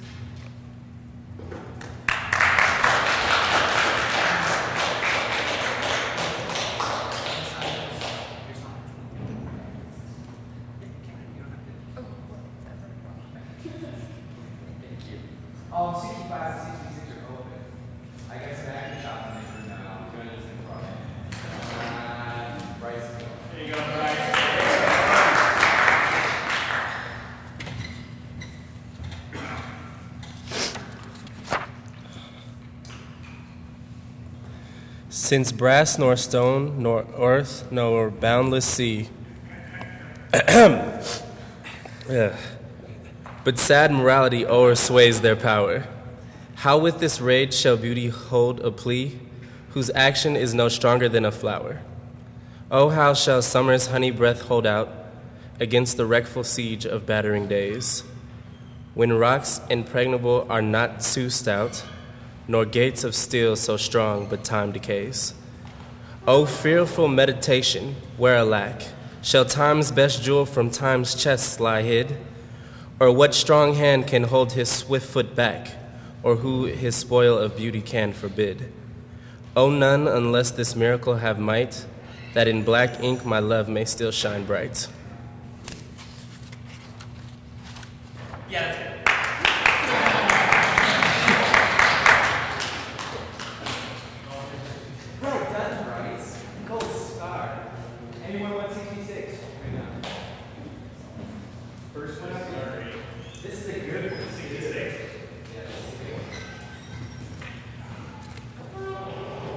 Look for antithesis. Can I lower this? I'm not tall. These height variations are killing me. Okay. Do I have to say like Sonnet 66? Sure. Okay. Sonnet 66. Tired with all these, for restful death I cry, as to behold desert a beggar born, and needy nothing trimmed in, jollity, and purest faith unhappily forsworn, and gilded honor shamefully misplaced, and maiden virtue rudely strumpeted, and right perfection wrongfully disgraced, and strength by limping sway disabled, and art made tongue-tied by authority, and folly doctor-like controlling skill, and simple truth miscalled simplicity, and captive good attending captain ill. Tired with all these, from these would I be gone, save that, to die, I leave my love alone.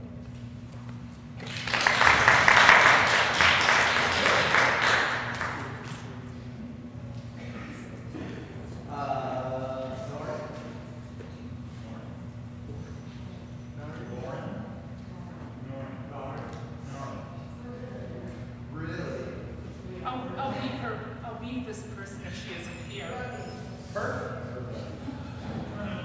Are we that far ahead?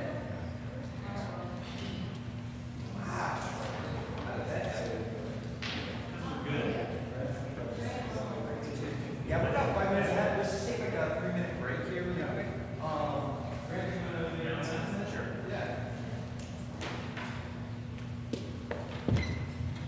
Because we like to run on time here at Notre Dame. We're running actually 8 minutes ahead, and so we're going to take a little quick break. Before we do, those of you who haven't yet heard it, some of you listening online may have heard this already, but today's the day we're announcing the full season of the 2013 Notre Dame Shakespeare Festival. My name's Grant Mudge. I'm the producing artistic director for Shakespeare at Notre Dame and the Notre Dame Shakespeare Festival. And that festival will include, our kickoff weekend is always Shake Scenes. But from, let's see, so from August 1st through September 20, we'll have, the Young Company's production will be The Comedy of Errors, directed by Kevin Aslan. The Professional Company, couldn't be a better year to do this. It will be The Tragedy of Richard III, certainly a lot of fun given the archaeological findings. And then for the first time ever in the Notre Dame Shakespeare Festival, we're adding actors from the London stage into the summer festival. So next year's AFTLS show will be part of the NDSF. How many more acronyms would you like? And that will be Othello, and that will round out the summer festival by about September 20th. So there's the Notre Dame Shakespeare Festival for 2013, and now we'll take, how long of a break are we going to take, Scott? You told me we were 8 minutes behind. We're only 4 minutes. We were only 4 minutes ahead. We were behind. We were ahead, right? I would say Norin. A brief pause, unless we got Norin. Paging Norin. No. Going twice. And so. All right. So we're not going to stop. We're going to keep going. Rock and roll. Here we go. When you're ahead 3 minutes, go. Keep going.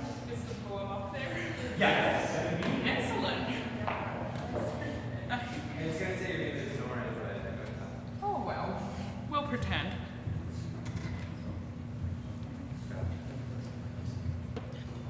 Tired with all these, for restful death I cry, as to behold desert, a beggar born, and needy nothing trimmed in jollity, and purest faith unhappily forsworn, and gilded honor shamefully misplaced, and maiden virtue rudely strumpeted, and right perfection wrongfully disgraced, and strength by limping sway disabled, and art made tongue-tied by authority, and folly doctor-like controlling skill, and simple truth miscalled simplicity, and captive good attending captain ill.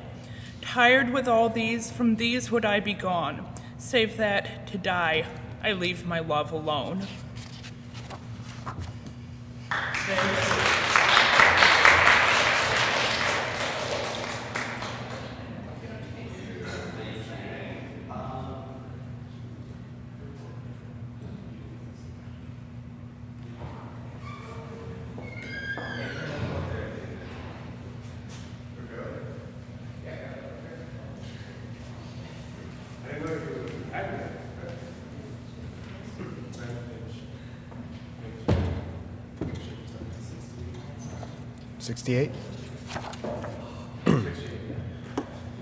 Sonnet 68. Thus is his cheek the map of days outworn, when beauty lived and died as flowers do now, before the bastard signs of fair were born, or durst inhabit on a living brow. Before the golden tresses of the dead, the rite of sepulchres were shorn away, to live a second life on second head. Ere beauty's dead fleece made another gay, in him those holy antique hours are seen, without all ornament, itself and true, making no summer of another screen, robbing no old to dress his beauties new. In him as for a map doth nature store, to show false art what beauty was of yore.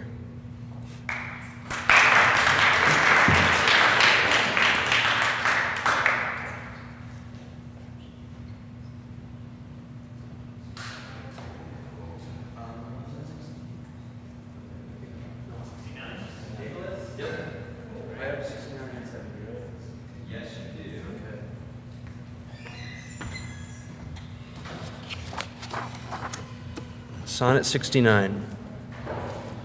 Those parts of thee that the world's eye doth view want nothing that the thought of hearts can mend. All tongues, the voice of souls, give thee that due, uttering bare truth, even so as foes commend. Thy outward thus with outward praise is crowned, but those same tongues that give thee, so thine own in other accents do this praise confound, by seeing farther than the eye hath shown. They look into the beauty of thy mind, and that, in guess, they measure by thy deeds. Then churls their thoughts, although their eyes were kind, to thy fair flower add the rank smell of weeds. But why thy odor matcheth not thy show, the solve is this, that thou dost common grow.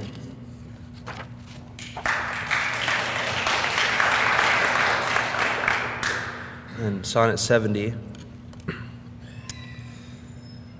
That thou art blamed shall not be thy defect, for slander's mark was ever yet the fair. The ornament of beauty is suspect, a crow that flies in heaven's sweetest air. So thou be good, slander doth but approve thy worth the greater, being wooed of time. For canker vice the sweetest buds doth love, and thou presentest a pure unstained prime. Thou hast passed by the ambush of young days, either not assailed or victor being charged.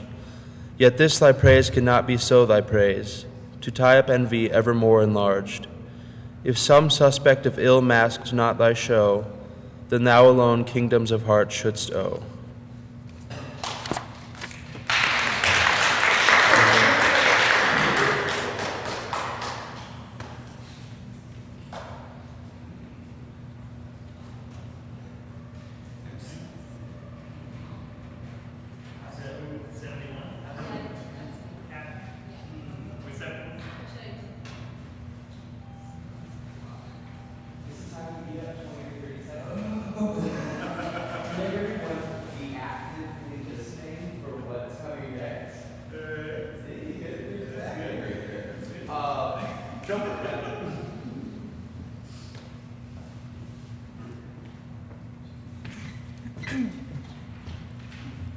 Sonnet 71.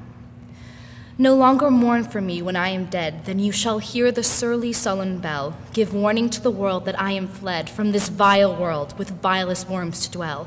Nay, if you read this line, remember not the hand that write it, for I love you so that I in your sweet thoughts would be forgot, if thinking on me then should make you woe.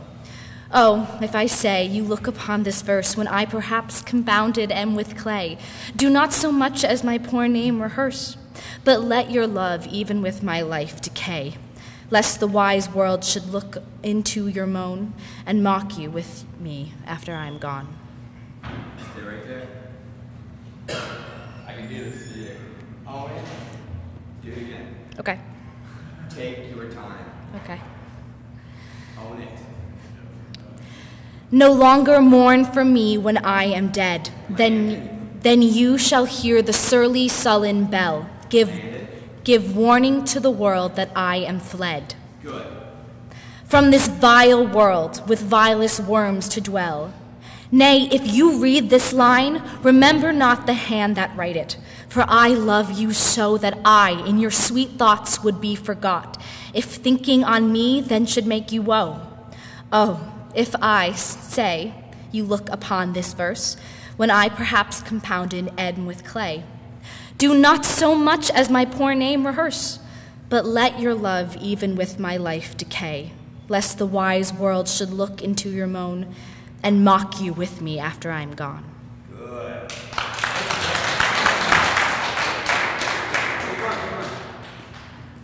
Thank you. Did you sign this on? Oh, yeah, that's how you can sign too. Oh.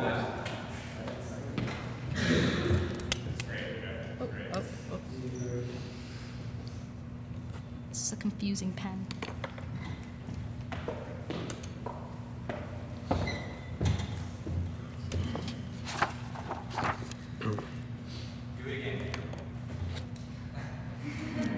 Sonnet 72.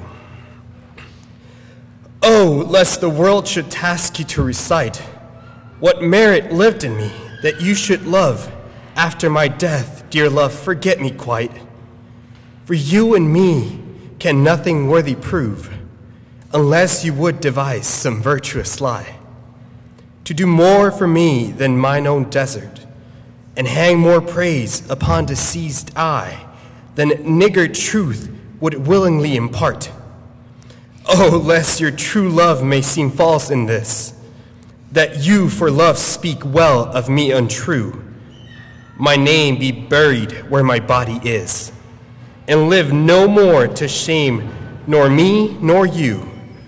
For I am shamed by that which I bring forth, and so should you to love things nothing worth.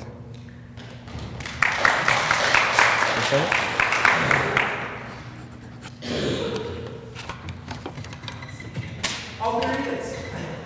Perfect. Yeah, I didn't even recognize it.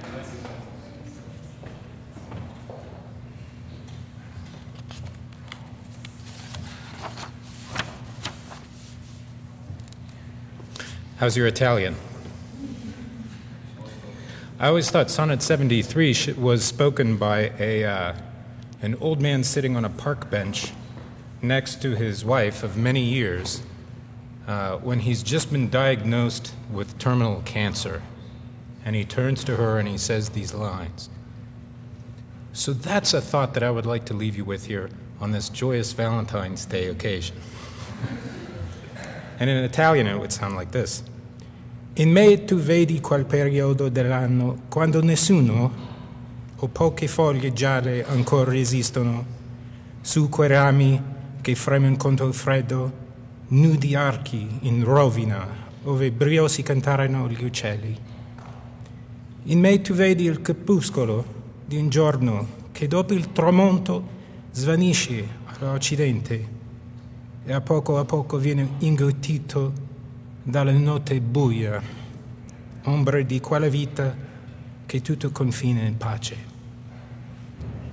In me tu vedi lo svigorire di quel fuoco che si estingue fra le ceneri della sua gioventù, come in un letto di morte su cui dovrà aspirare, consunto da ciò che fu il suo nutrimento. Questo in me tu vedi, perciò il tuo amor si accresce per farti meglio amare chi dovrai lasciar fra breve. Sonnet 74. But be contented when that fell arrest without all bail shall carry me away. My life hath in this line some interest, which for memorial still with thee shall stay. When thou reviewest this, thou dost review the very part was consecrate to thee. The earth can have but earth, which is his due. My spirit is thine, the better part of me. So then thou hast but lost the dregs of life, the prey of worms, my body being dead, the coward conquest of a wretch's knife, too base of thee to be remembered. The worth of that is that which it contains, and that is this, and this with thee remains.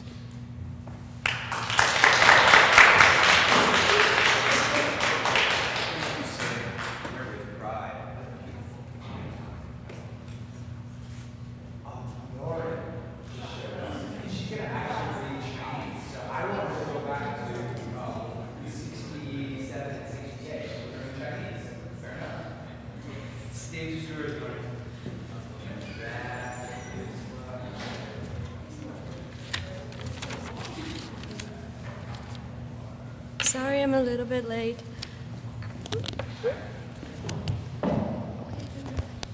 Good. Can I start? Really loud. Use your lungs. Yeah. 君身居住泥潭里，能给腐朽添光彩。罪恶爱河与往来，得以沾光得漂白。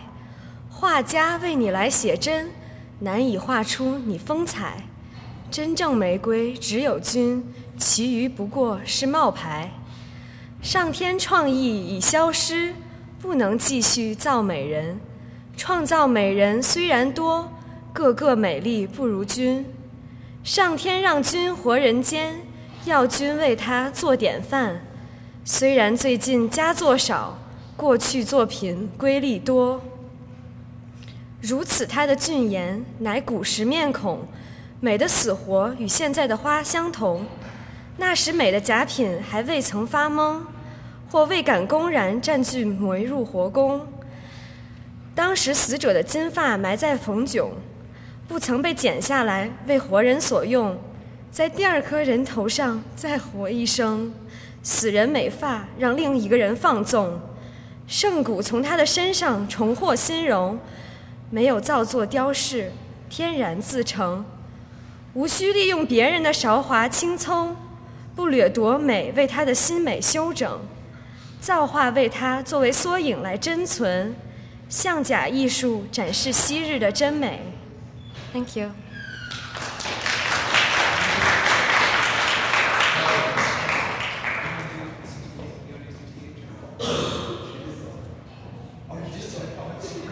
Didn't you follow that? I heard you.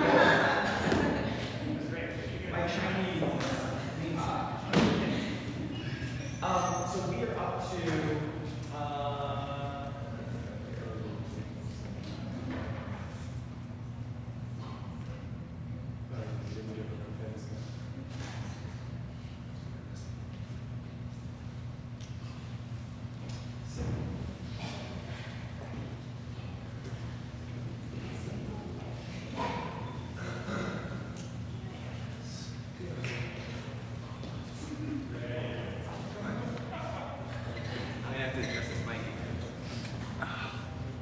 biggest job today.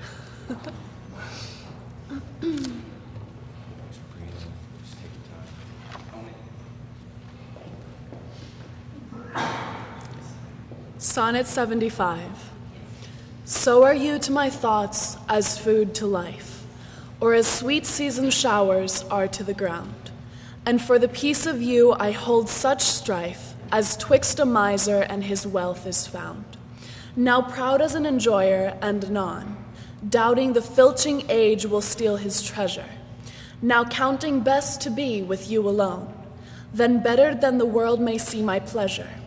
Sometime all full with feasting on your sight, and by clean starved for a look, possessing or pursuing no delight, save what is had or must from you be took. Thus do I pine and surfeit day by day, or gluttoning on all, or all away.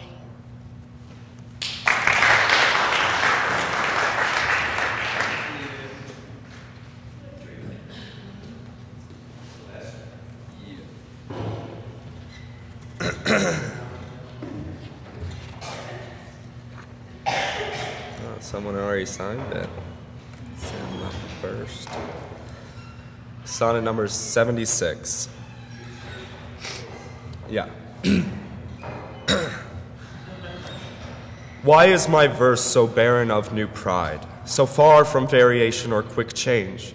Why with the time do I not glance aside to newfound methods and to compounds strange?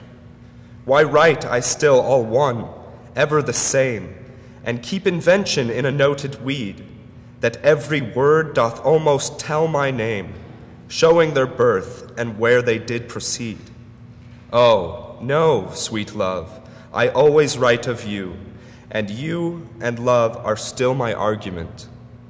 So all my best is dressing old words new, spending again what is already spent. For as the sun is daily new and old, so is my love still telling what is told.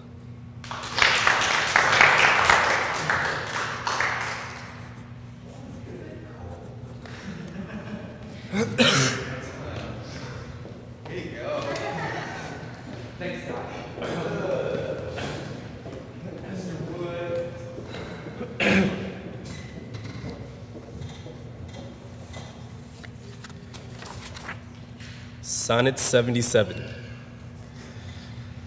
Thy glass will show thee how thy beauties wear, thy dial how thy precious minutes waste. The vacant leaves thy mind's imprint will bear, and of this book this learning mayst thou taste. The wrinkles which thy glass will truly show, of mouthed graves will give thee memory. Thou by the dial's shady stealth mayst know time's thievish progress to eternity. Look, what thy memory cannot contain, commit to these waste blanks and thou shalt find. Those children nursed, delivered from thy brain, to take a new acquaintance of thy mind. These offices, so oft as thou wilt look, shall profit thee and much enrich thy book.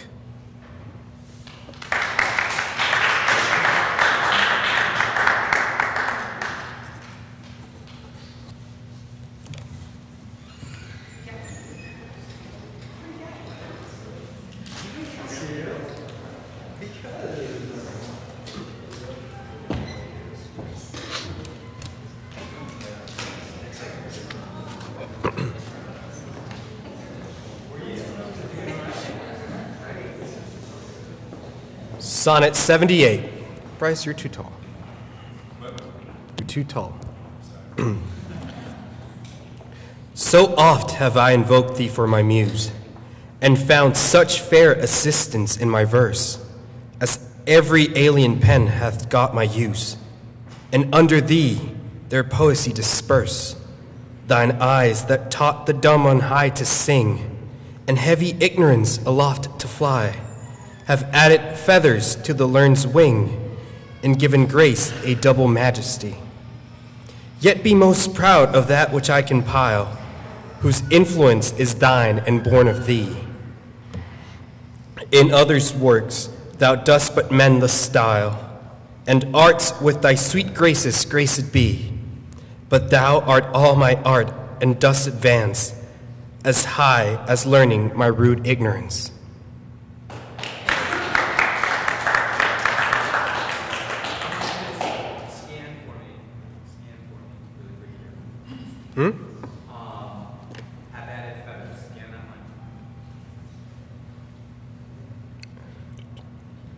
Have added feathers to the learned's wing. Ah.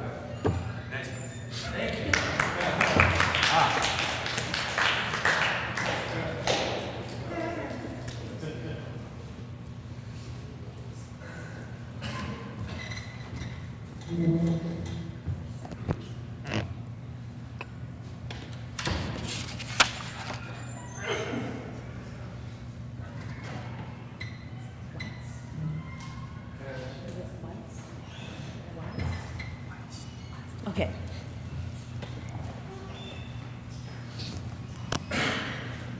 Sonnet 79. Whilst I alone did call upon thy aid, my verse alone had all thy gentle grace. But now my gracious numbers are decayed, and my sick muse doth give another place. I grant, sweet love, thy lovely argument deserves the travail of a worthier pen. Yet what of thee thy poet doth invent, he robs thee of and pays it thee again. He lends thee virtue, and he stole that word from thy behavior. Beauty doth he give, and found it in thy cheek. He can afford no praise to thee, but what in thee doth live. Then thank him, not for that which he doth say, since what he owes thee thou thyself dost pay.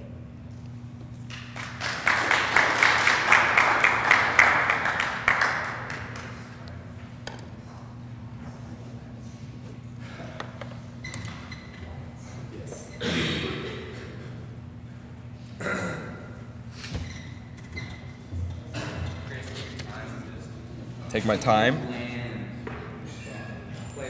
Okay. Sonnet number 80. This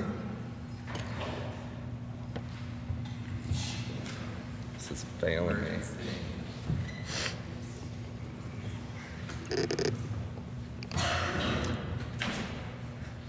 Oh, how I faint when I of you do right, knowing a better spirit doth use your name, and in the praise thereof spends all his might, to make me tongue-tied, speaking of your fame.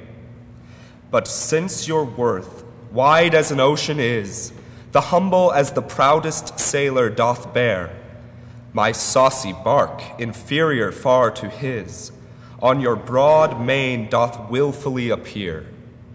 Your shallowest help will hold me up afloat, whilst he upon your soundless deep doth ride.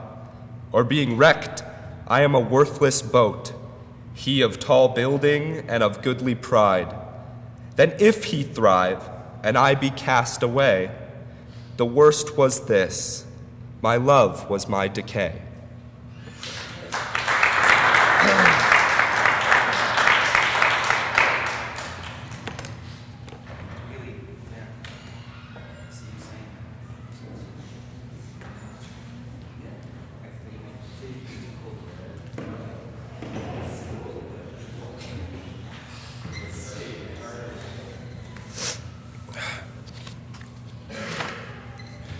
Sonnet 81.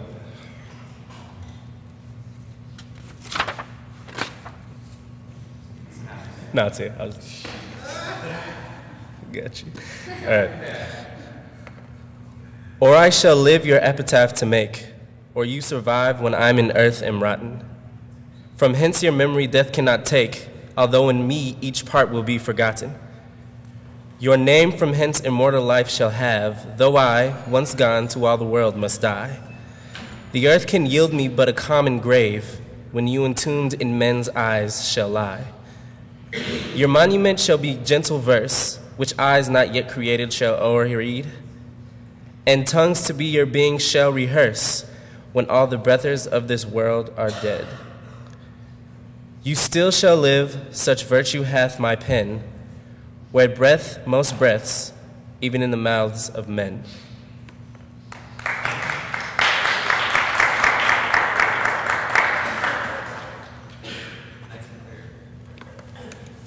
Thanks.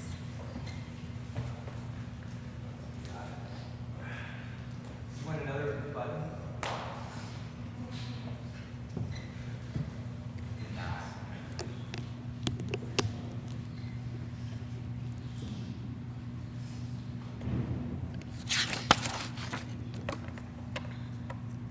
Sonnet 82.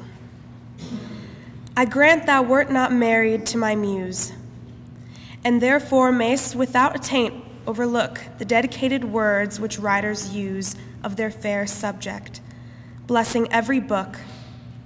Thou art as fair in knowledge as in hue, finding thy worth a limit past my praise, and therefore art enforced to seek anew some fresher stamp of the time-bettering days. And do so, love. Yet, when they have devised what strained touches rhetoric can lend, thou truly fair were't truly sympathized. In true plain words by thy true telling friend, and their gross painting might be better used where cheeks need blood, in thee it is abused.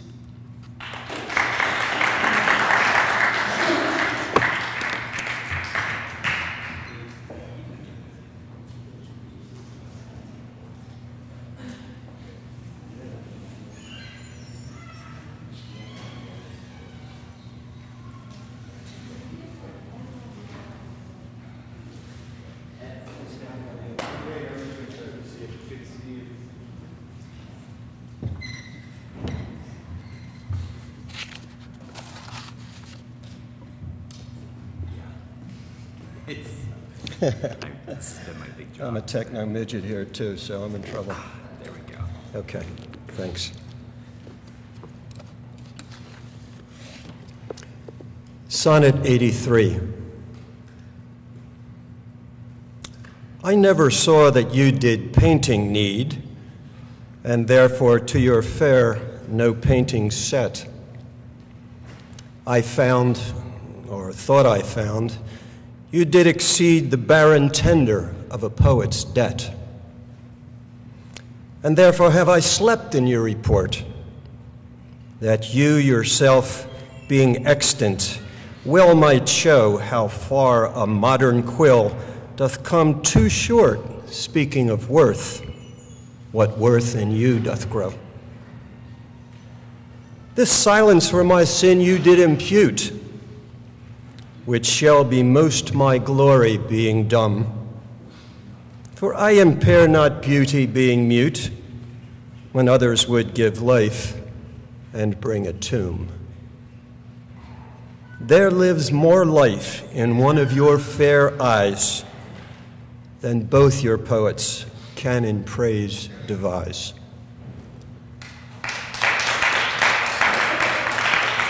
Scott, am I supposed to sign this? Oh, can I sign it? Yeah, okay.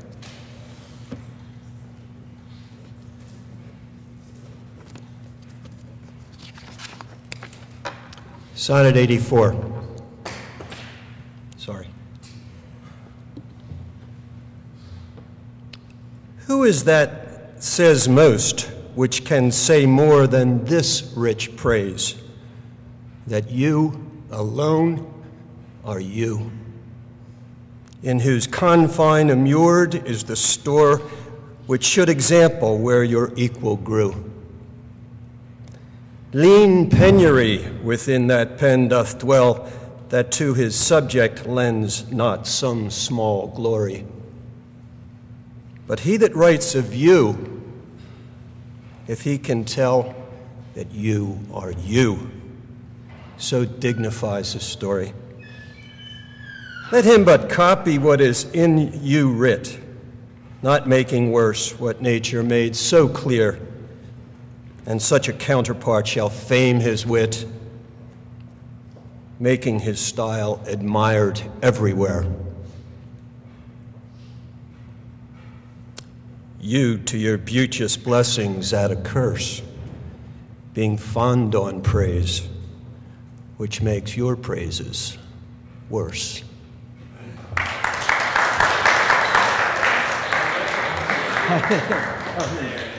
Okay.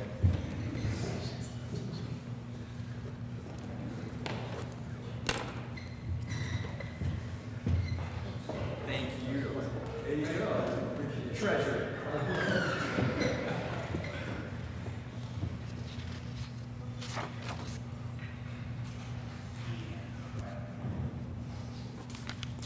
Sonnet 85. My tongue-tied muse in manners holds her still, while comets of your praise, richly compiled, reserve their character with golden quill and precious phrase by all the muses filed. I think good thoughts while other write good words, and like unlettered clerk still cry amen to every hymn that able spirit affords in polished form of well-refined pen. Hearing you praised, I say, 'tis so, 'tis true, and to the most of praise add something more. But that is in my thought, whose love to you, though words come hindmost, still holds his rank before. then others for the breath of words respect, me for my dumb thoughts, speaking in effect.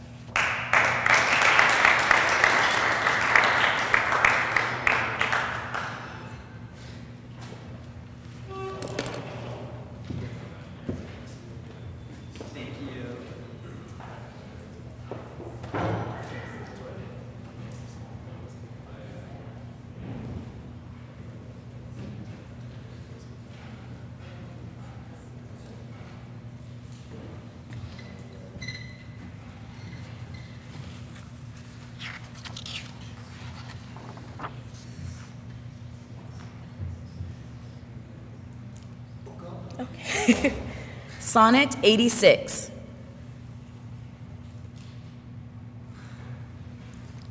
Was it the proud full sail of his great verse, bound for the prize of all too precious you, that did my ripe thoughts in my brain and hearse, making their tomb the womb wherein they grew?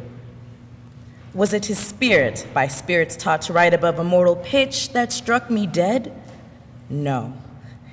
Neither he nor his compeers by night giving him aid, my verse astonished. He nor that affable familiar ghost which nightly gulls him with intelligence, as victors of my silence cannot boast, I was not sick of any fear from thence. But when your consonants filled up his line, then lacked I mattered that enfeebled mine.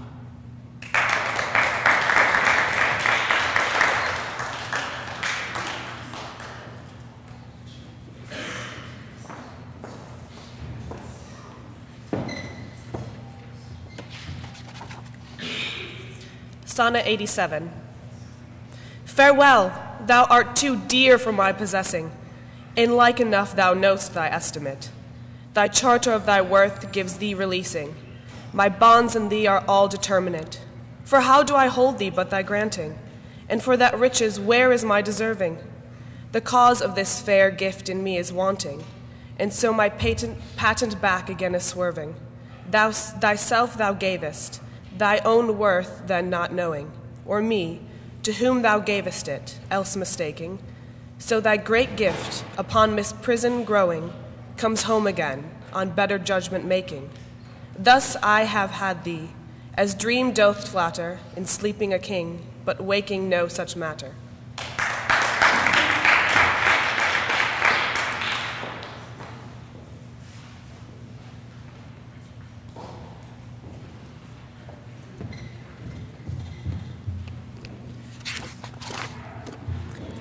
Sonnet 88. When thou shalt be disposed to set me light, and place my merit in the eye of scorn, upon thy side against myself I'll fight, and prove thee virtuous, though thou art forsworn, with mine own weakness being best acquainted. Upon thy part I can set down a story of faults concealed, wherein I am attained, that thou in losing me shalt win much glory. And I by this will be a gainer too, for bending all my loving thoughts on thee, the injuries that to myself I do, doing thee vantage, double vantage me. Such is my love, to thee I so belong, that for thy right myself will bear all wrong.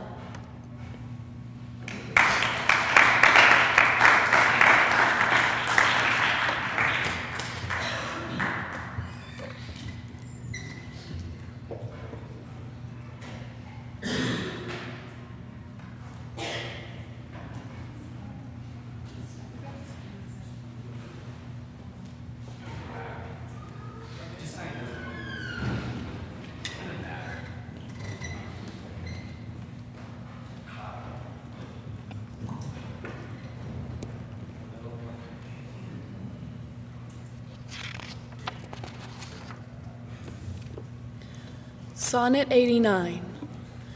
Say that thou didst forsake me for some fault, and I will comment upon that offense. Speak of my lameness, and I straight will halt, against thy reasons making no defense. Thou canst not, love, disgrace me half so ill, to set a form upon desired change, as I'll myself disgrace, knowing thy will. I will acquaintance strangle and look strange, be absent from thy walks, and in my tongue thy sweet beloved name no more shall dwell, lest I, too much profane, should do it wrong, and haply of our old acquaintance tell. For thee against myself I'll vow debate, for I must ne'er love him whom thou dost hate.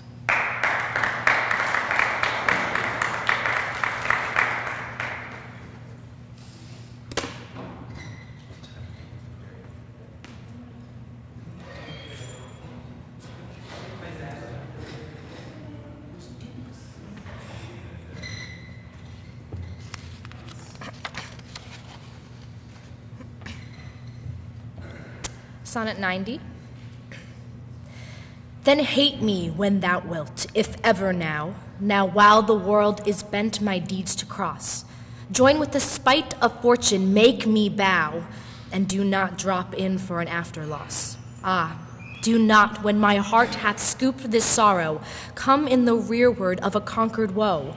Give not a windy night a rainy morrow, to linger out a purposed overthrow. If thou willst leave me, do not leave me last, when other petty griefs have done their spite. But in the onset come, so shall I taste at first the very worst of fortune's might, and other strains of woe, which now seem woe, compared with the loss of thee, will not seem so.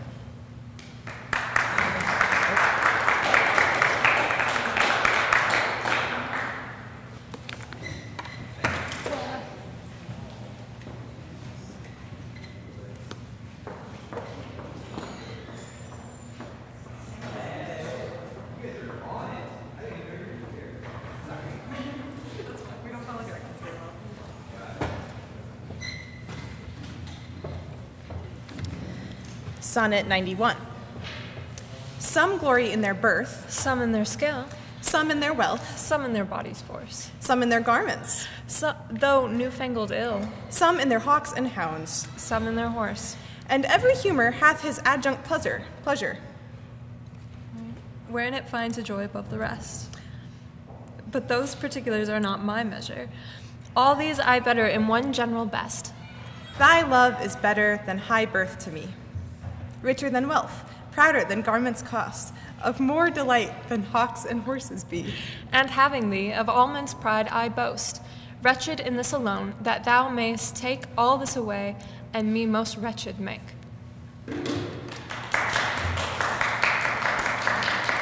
We got 3 more. Yeah, sorry guys. Sonnet 92. But do thy worst to steal thyself away. For term of life thou art assured mine, and life no longer than thy love will stay, for it depends upon that love of thine. Then need I not to fear the worst of wrongs, when in the least of them my life hath end. I see a better state to me belongs than that which on thy humor doth depend. Thou canst not vex me with inconstant mind, since that my life on thy revolt doth lie. Oh, what a happy title do I find, happy to have thy love, happy to die. But what so blessed fair that fears no blot? Thou mayest be false, and yet I know it not.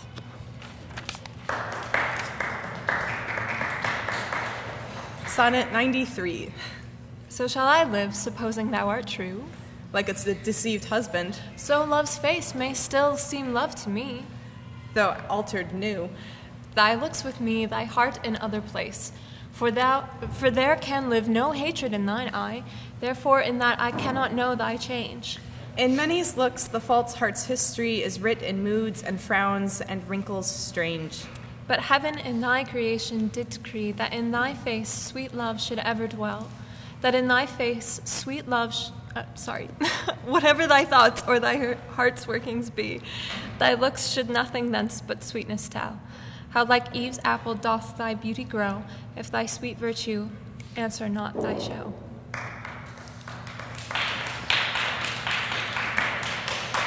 And at last, Sonnet 94. They that have power to hurt and will do none, that do not do the thing they most do show, who, moving others, are themselves as stone, unmoved, cold, and to temptation slow. They rightly do inherit heaven's graces, and husband nature's riches from expense. They are the lords and owners of their faces, others but stewards of their excellence. The summer's flower is to the summer sweet, though to itself it only live and die. But if that flower with base infection meet, the basest weed outbraves his dignity. For sweetest things turn sourest by their deeds. Lilies that fester smell far worse than weeds.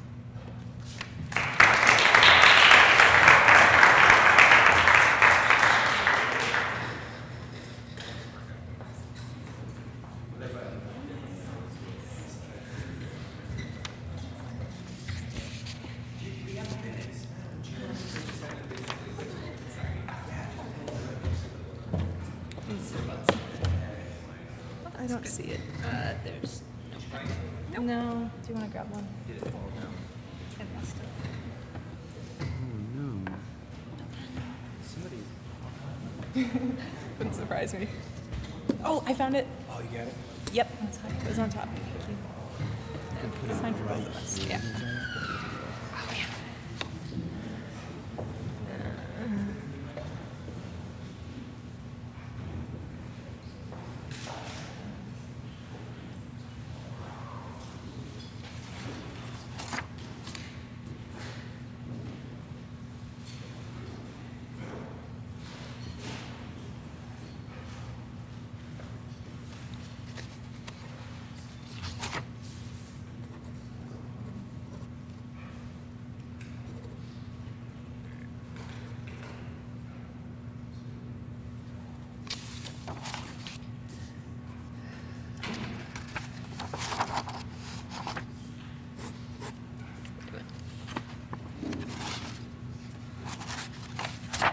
I'm missing the pages to 93.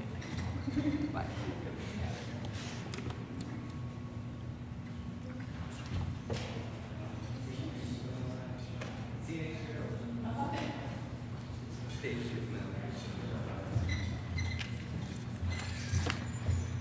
Sonnet 95.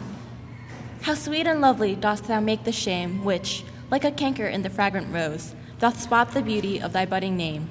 Oh, in what sweets dost thou thy sins enclose, that tongue that tells the story of thy days, making lascivious comments on thy sport, cannot dispraise, but in a kind of praise, naming thy name blesses an ill report. Oh, what a mansion have got those vices got, which for their habitation chose out thee, where beauty's veil doth cover every blot, and all things turn to fair that eyes can see.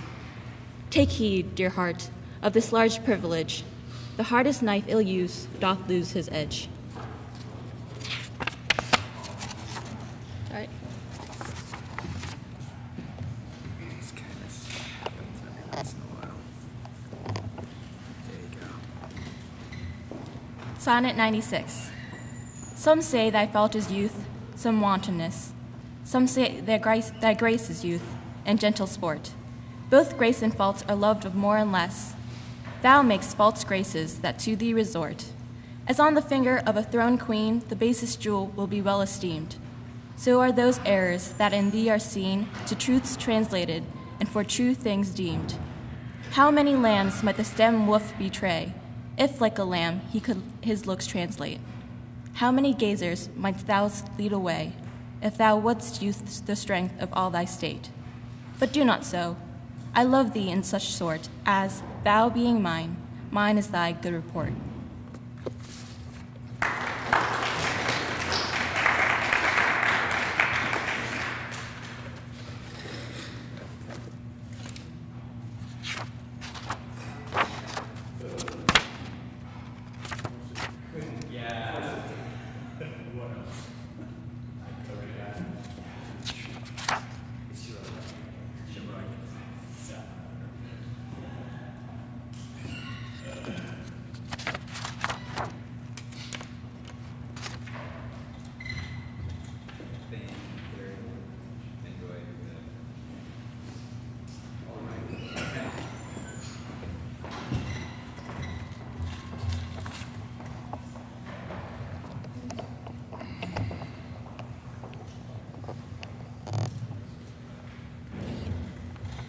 I'm reading for this group right here, The Future of Shakespeare, right here.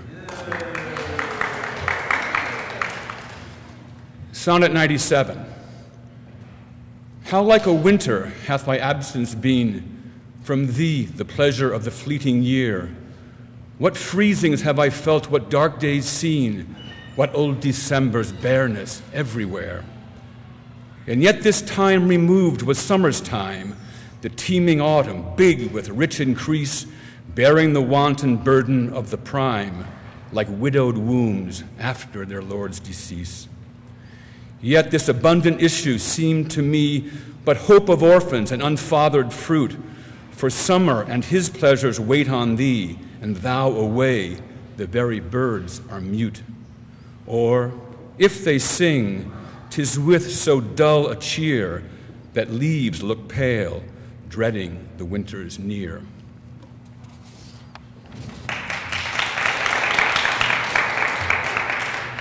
Sonnet 98. From you have I been absent in the spring, when proud pied April, dressed in all his trim, hath put a spirit of youth in everything, that heavy Saturn laughed and leaped with him.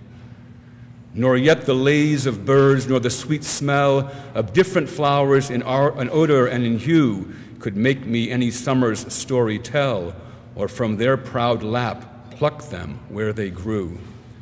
Nor did I wonder at the lily's white, nor praise the deep vermilion in the rose. They were but sweet, but figures of delight, drawn after you, you, pattern of all of those.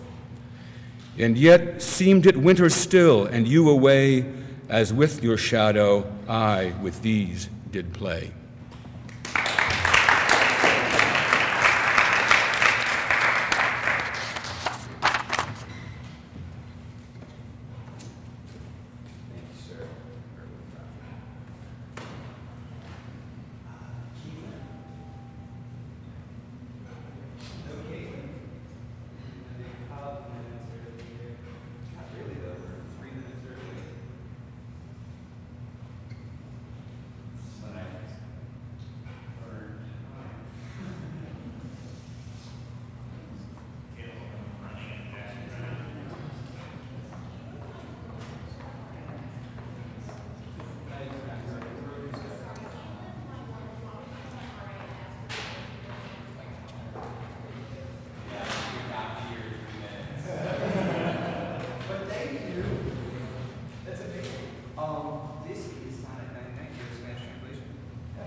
Soneto 99.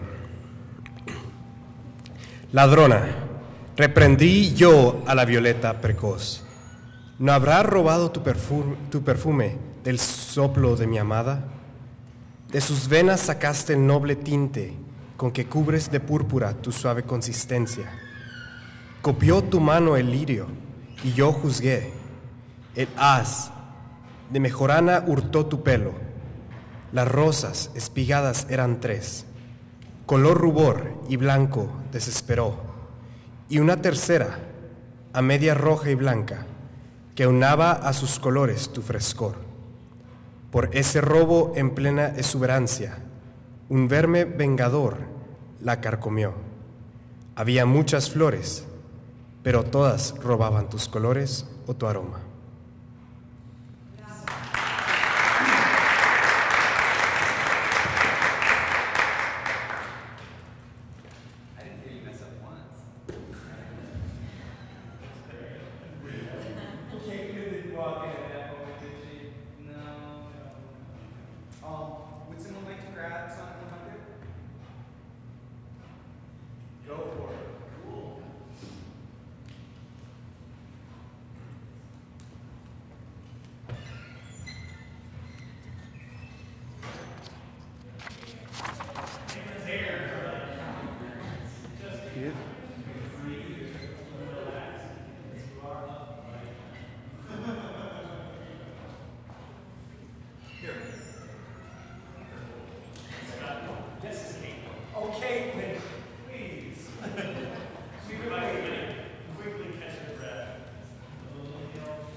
Where art thou, Muse, that thou forget'st so long to speak of that which gives thee all thy might?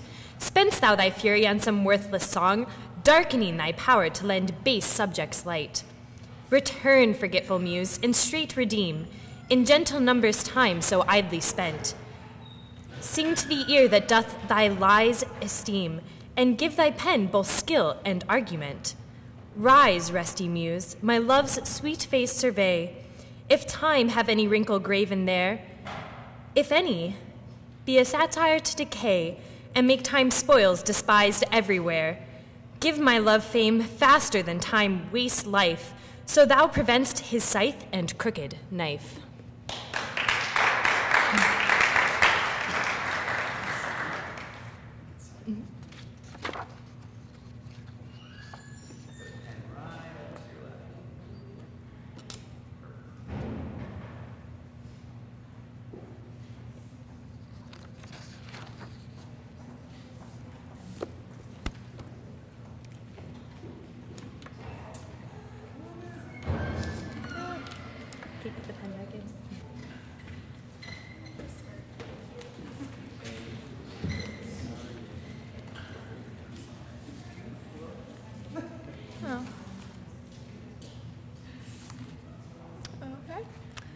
Sonnet 101. Oh, sorry.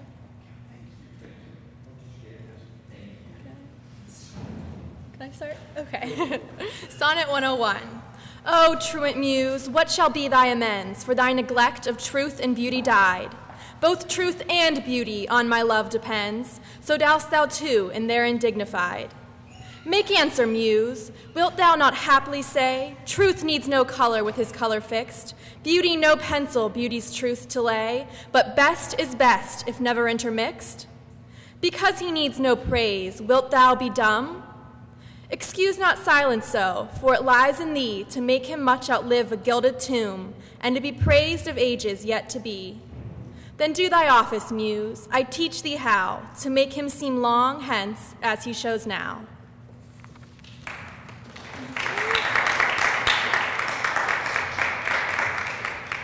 Sonnet 102.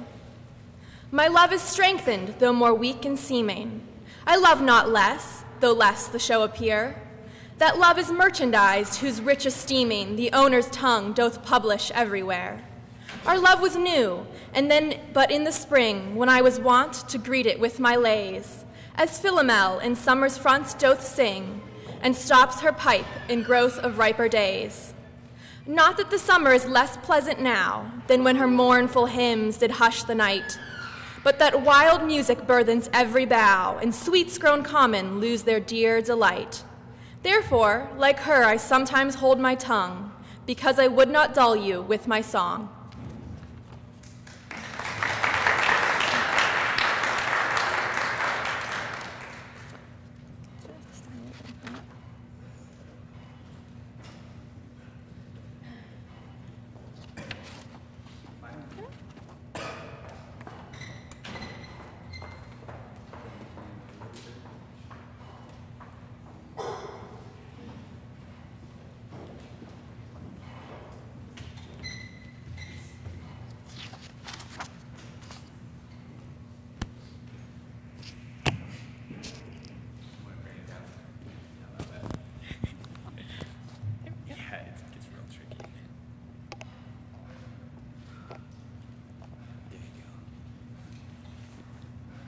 Sonnet 103. Alack, what poverty my muse brings forth, that having such a scope to show her pride, the argument all bare is of more worth than when it hath my added praise beside. Oh, blame me not if I no more can write. Look in your glass, and there appears a face that overgoes my blunt invention quite, dulling my lines and doing me disgrace. Were it not sinful then, striving to mend, to bar the subject that before was well? For to no other pass my verses tend than of your graces and your gifts to tell. And more, much more, than in my verse can sit, your own glass shows you when you look in it.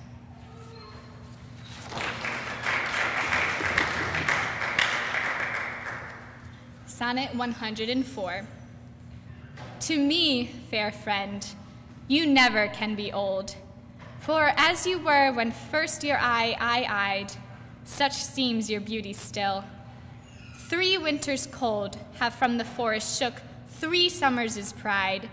3 beauteous springs to yellow autumn turned, in process of the seasons have I seen. 3 April perfumes and 3 hot Junes burned, since first I saw you fresh, which yet are green.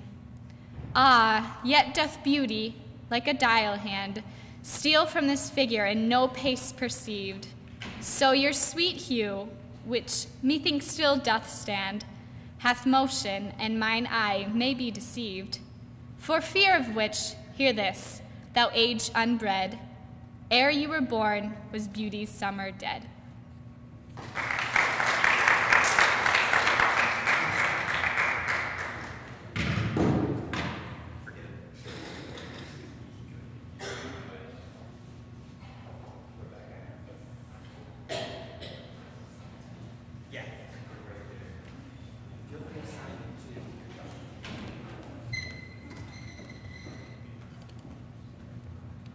Sonnet 105.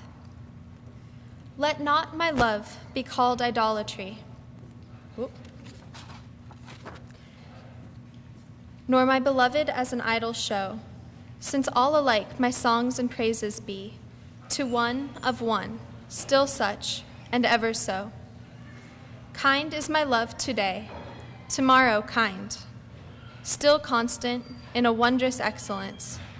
Therefore, my verse to constancy confined, one thing expressing, leaves out difference. Fair, kind, and true is all my argument. Fair, kind, and true, varying to other words. And in this change is my invention spent, 3 themes in one, which wondrous scope affords. Fair, kind, and true have often lived alone, which 3 till now never kept seat in one.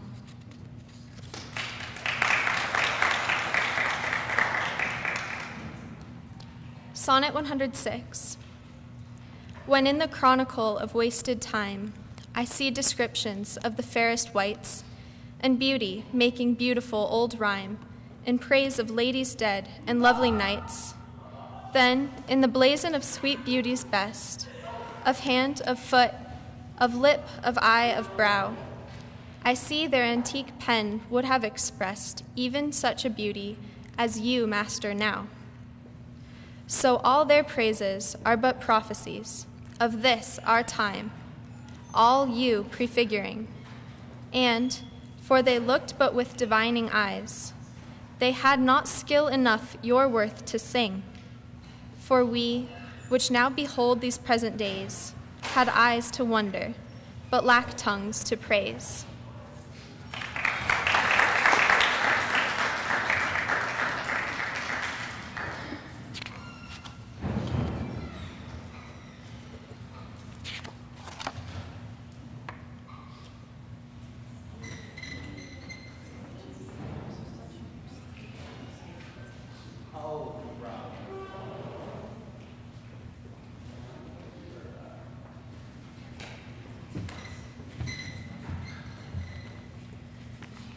Sonnet 107.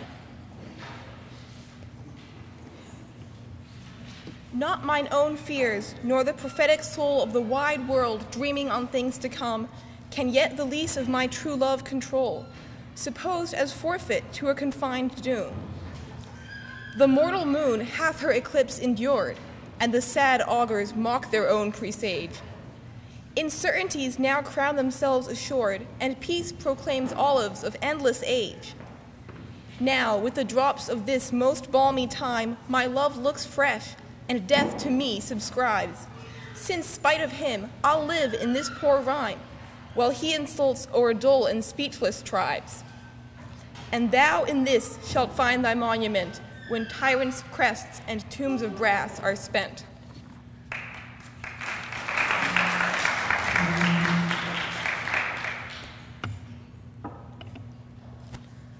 Sonnet 108. What's in the brain that ink may character, which hath not figured to thee my true spirit? What's new to speak, what new to register, that may express my love or thy dear merit? Nothing, sweet boy, but yet, like prayers divine, I must each day say o'er the very same, counting no old thing old, thou mine, I thine, even as when first I hallowed thy fair name, so that eternal love in love's fresh case weighs not the dust and injury of age, nor gives to necessary wrinkles place, but makes antiquity for aye his page, finding the first conceit of love there bred, where time and outward form would show it dead.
Sonnet 109. Oh, never say that I was false of heart, though absence seemed my flame to qualify. As easy might I from myself depart as from my soul, which in thy breast doth lie. That is my home of love. If I have ranged, like him that travels, I return again, just to the time, not with time exchanged, so that myself bring water from my stain. Never believed, though in my nature reigned, all frailties that besiege all kinds of blood, that it could be so preposterously stained, to leave for nothing all thy sum of good. For nothing this wide universe I call, save thou, my rose, in it thou art my all.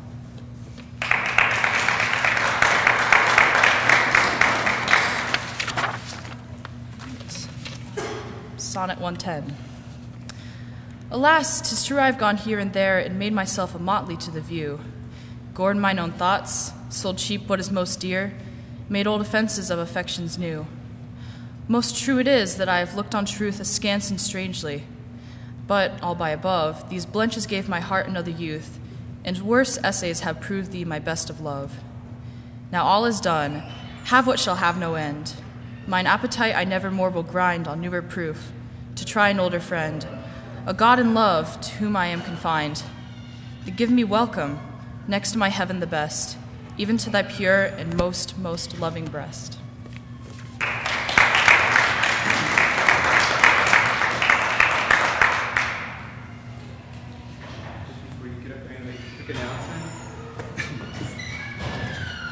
For all of you who have come in recently, you may not have noticed that there's hot chocolate and cookies over there.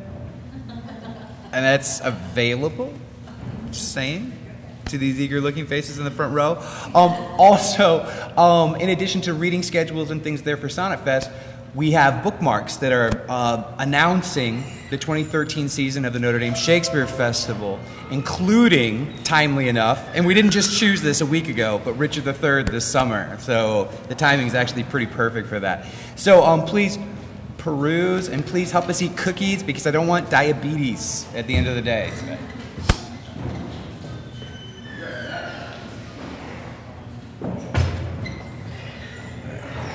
Take off my hat.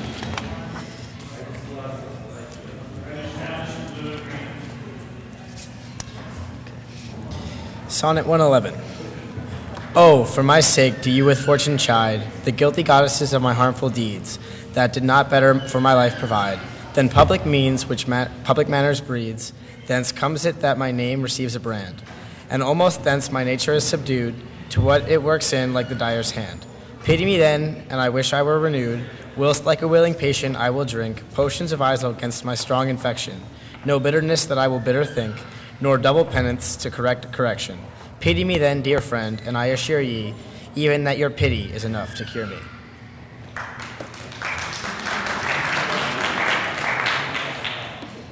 Sonnet 112. Your love and pity doth the impression fill, which vulgar scandal stamped upon my brow. For what care I who calls me well or ill, so you o'er green my bad, my good allow. You are my all the world, and I must strive to know my shames and praises from your tongue. None else to me, nor I to none alive, that my steeled senses are changes right or wrong. In so profound abysm I throw all care, of voices others that my adders sense, to critic and to flatter stopped are. Mark how with my neglect I do dispense. You are so strongly in my purpose bred, that all the world besides me thinks are dead.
Sonnet 113. Since I left you, mine eye is in my mind, and that which governs me go about doth part his function and is partly blind. Seems seeing, but effectually is out, for it no form delivers to the heart of bird, of flower, or shape which it doth latch. Of his quick objects hath the mind no part, nor his own vision holds what it doth catch. For if it see the rudest or gentlest sight, the most sweet favor or deformitest creature, the mountain or the sea, the day or night, the crow or dove, it shapes them to your feature, incapable of more, replete with you. My most true mind thus makes mine eye untrue.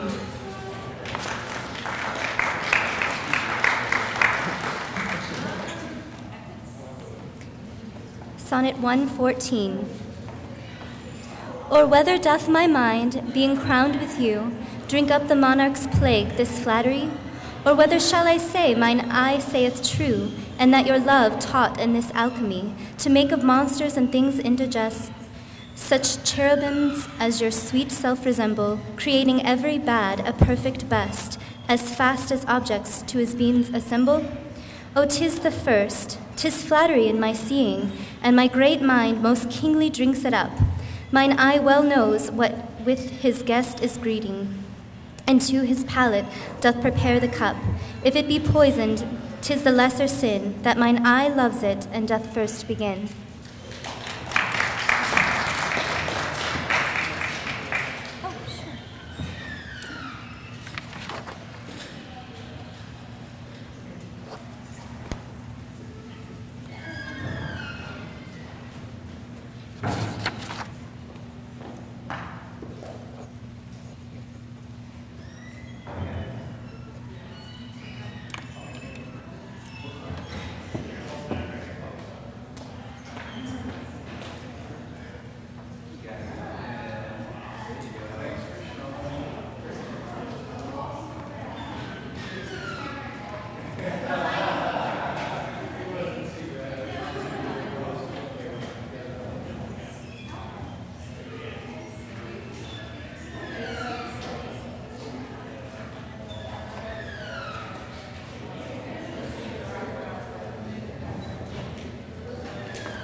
This is our brief pause for a regularly scheduled announcement. Today is not only the SonnetFest, it's also the day that we're announcing the Notre Dame Shakespeare Festival for 2013. So my name is Grant Mudge. I'm the Ryan Producing Artistic Director for Shakespeare at Notre Dame and the Notre Dame Shakespeare Festival. And those of you watching at home may have seen this once or twice. Thank you for hanging with us. Here's the brief commercial. 2013, the Notre Dame Shakespeare Festival, our 14th annual festival, will include from July 20th through September 20th, our usual annual kickoff, which is called Shake Scenes, in which you, in fact, can play a role on stage, if you would like. That's followed by the Young Company, which plays in outdoor settings free of charge throughout Michiana in the region here. That will be the Comedy of Errors, which will be directed by Kevin Aslan, returning to direct this year. The Professional Company will announce, boy, it's a great year to be doing this play. If you've never seen the tragedy of Richard III, you'll be able to see it this year in the DeBartolo Performing Arts Center in the DCO Theater from August 20 to September 1. And rounding out the summer festival, we'll do something that we've never done before. We're going to take the fall production of Actors from the London Stage and make it underneath the umbrella of the Notre Dame Shakespeare Festival. So when you go to get your tickets, you can get them all in one swell foop, as we are fond of saying. And that will bring us to Othello, performed by Actors from the London Stage. 5 actors play all the role in a Shakespeare play. You can see the spring version of that tonight on campus in Washington Hall. It's Hamlet. They were here earlier. They're pretty awesome. Does that get us right back up to our next sonnet? Yeah, pretty close. Rock and roll. I think that's 114, and we're going to segue to that right now. 115. 115.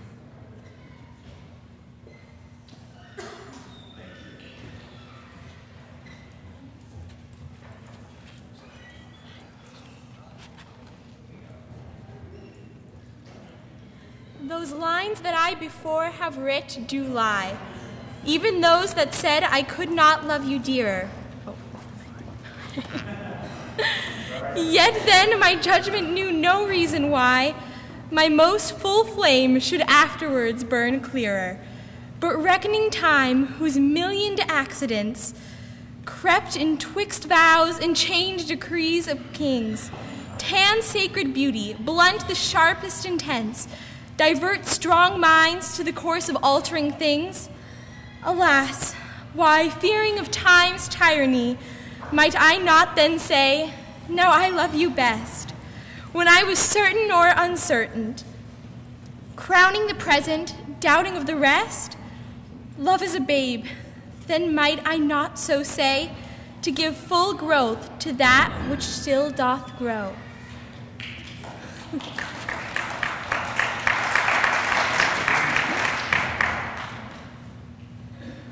Let me not to the marriage of true minds admit impediments. Love is not love which alters when it alteration finds, or bends with the remover to remove. Oh no, it is an ever fixed mark, that looks on tempest and is never shaken. It is the star to every wandering bark, whose worth's unknown, although his height be taken. Love's not time's fool, though rosy lips and cheeks within his bending sickle's compass come. Love alters not with his brief hours and weeks, but bears it out even to the edge of doom. If this be error and upon me proved, I never writ, nor no man ever loved.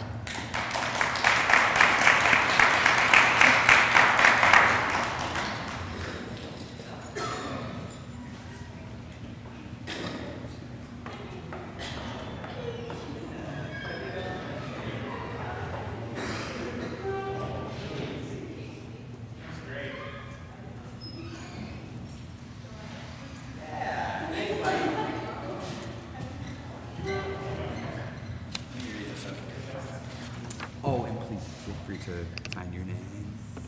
Okay, I don't have a pen. Yeah, Oh, you there's one okay. right there. Just put it right back there when you're done, okay? Mm-hmm. Just take a breath.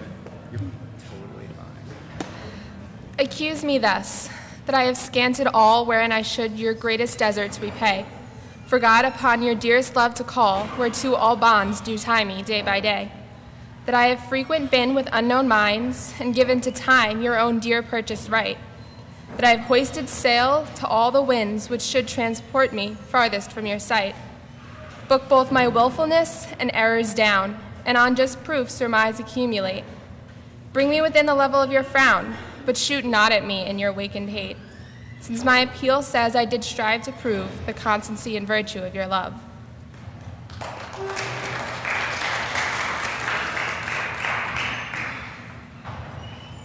Like as, to make our appetites more keen, with eager compounds we our palate urge, as to prevent our maladies unseen, we sicken to shun sickness when we purge. Even so, being tough of your ne'er cloying sweetness, to bitter sauces did I frame my feeding, and, sick of welfare, found a kind of meetness, to be diseased ere that there was true needing. Thus, policy and love, to anticipate the ills that were not, grew to faults assured, and brought to medicine a healthful state, which, rank of goodness, would by ill be cured. But thence I learn, and find the lesson true, drugs poison him that so fell sick of you.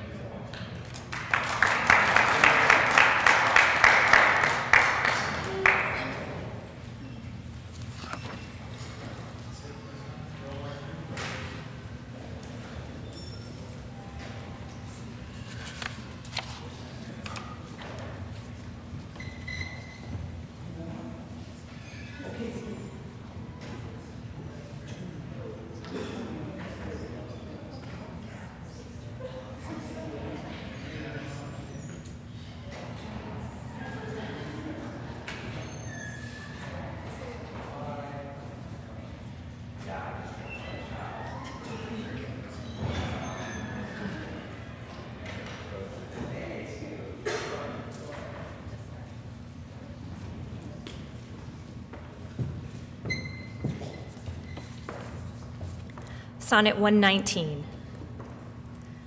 What potions have I drunk of siren tears, distilled from limbex foul as hell within, applying fears to hopes and hopes to fears, still losing when I saw myself to win?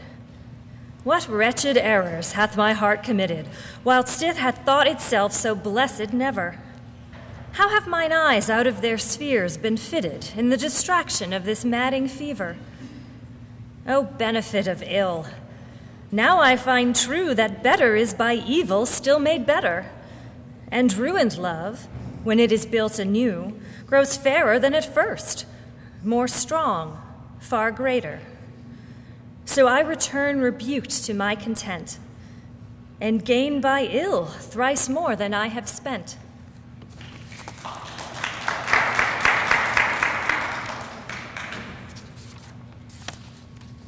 Sonnet 120. That you were once unkind befriends me now, and for that sorrow which I then did feel, needs must I under my transgression bow, unless my nerves were brass or hammered steel. For if you were by my unkindness shaken, as I by yours, You've passed a hell of time, and I, a tyrant, have no leisure taken to weigh how once I suffered in your crime. Oh, that our night of woe might have remembered my deepest sense, how hard true sorrow hits. And soon to you, as you to me, then tendered the humble salve which wounded bosoms fits. But that your trespass now becomes a fee. Mine ransoms yours, and yours must ransom me.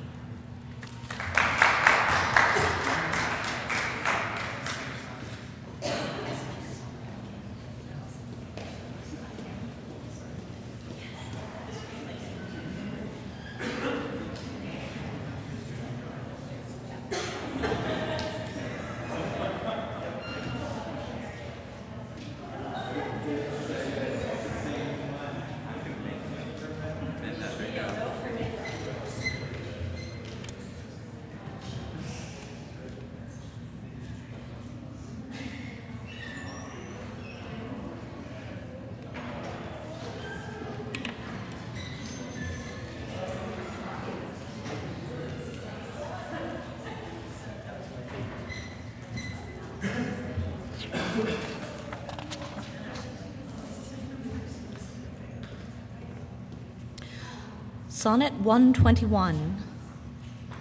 'Tis better to be vile than vile esteemed, when not to be receives reproach of being, and the just pleasure lost which is so deemed, not by our feeling, but by others' seeing.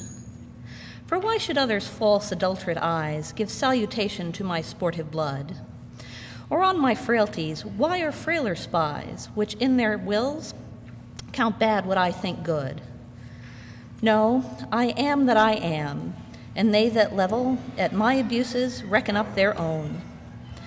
I may be straight, though they themselves be bevel. By their rank thoughts my deeds must not be shown. Unless this general evil they maintain, all men are bad, and in their badness reign.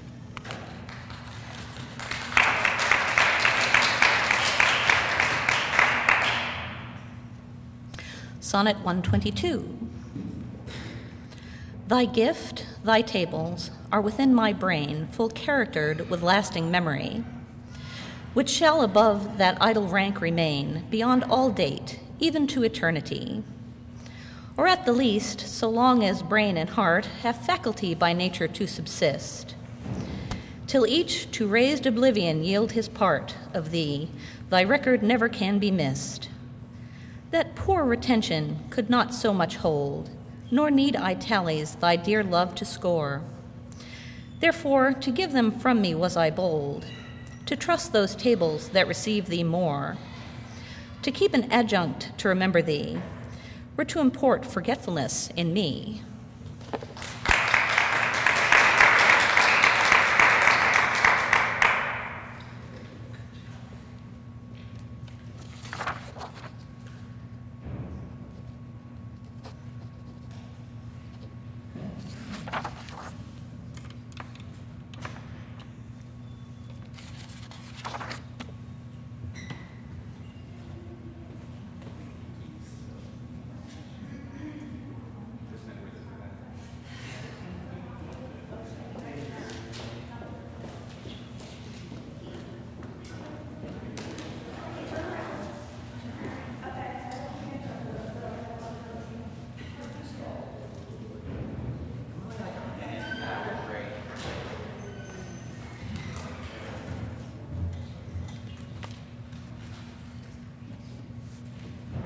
Sonnet number 123.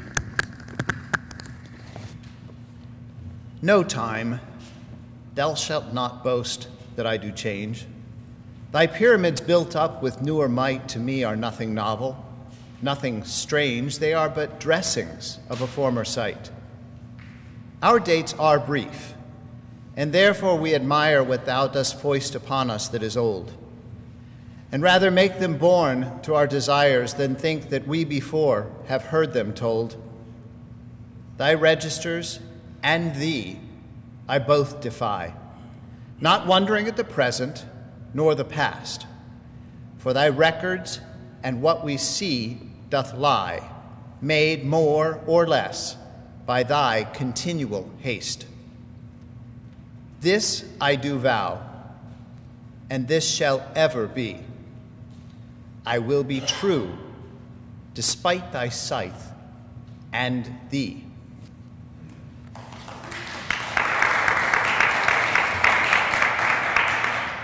Psalm 124.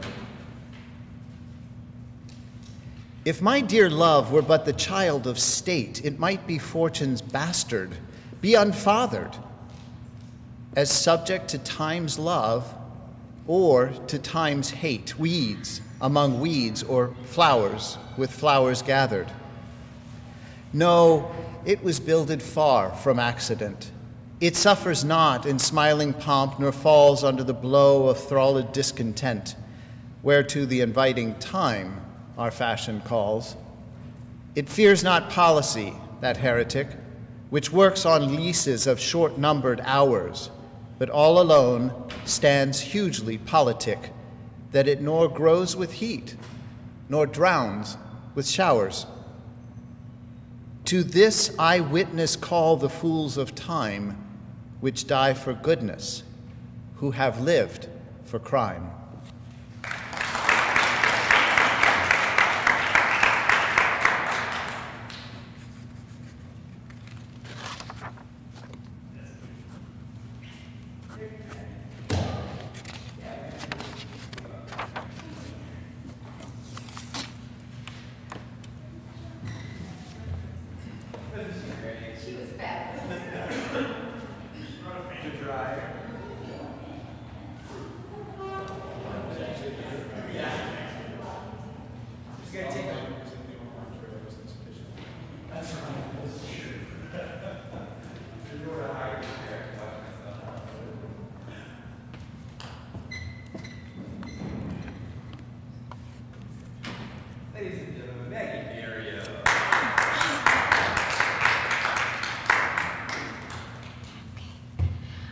Sonnet 125.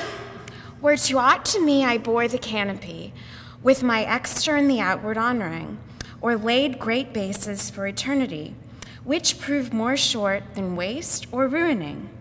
Have I not seen dwellers on form and favor lose all and more by paying too much rent, for compound sweet, foregoing simple savor, pitiful thrivers in their gazing spent? No, let me be obsequious in thy heart, and take thou my oblation, poor but free, which is not mixed with seconds, knows no art, but mutual render only me for thee. Hence, thou suborned informer, a true soul, when most impeached, stands least in thy control.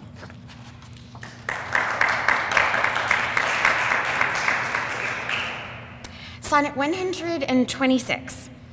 O thou, my lovely boy, who in thy power dost hold time's fickle glass, his sickle hour, who hast by waning grown, and therein showest thy lover's withering, as thy sweet self growest. If nature, sovereign mistress over rack, as thou goest onwards, still will pluck thee back, she keeps thee to this purpose, that her skill may time disgrace and wretched minutes kill. Yet fear her, O thou minion of her pleasure. She may detain, but not still keep her treasure. Her audit, though delayed, answered must be, and her quietus is to render thee.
Sonnet 127. In the old age, black was not counted fair, or if it were, it bore not beauty's name. But now is black beauty's successive heir, and beauty slandered with a bastard shame. For since each hand hath put on nature's power, fairing the foul with art's false borrowed face, sweet beauty hath no name, no holy bower, but is profaned, if not lives in disgrace.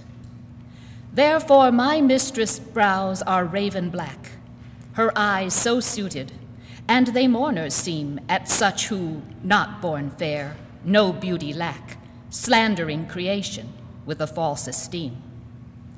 Yet so they mourn, becoming of their woe, that every tongue says beauty should look so.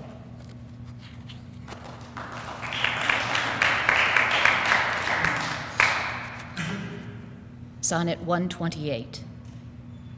How oft, when thou, my music playest, upon that blessed wood whose motion sounds with thy sweet fingers, when thou gently swayest the wiry concord that mine ear confounds, do I envy those jacks that nimble leap to kiss the tender inward of thy hand, whilst my poor lips, which should that harvest reap, at the wood's boldness by thee blushing stand.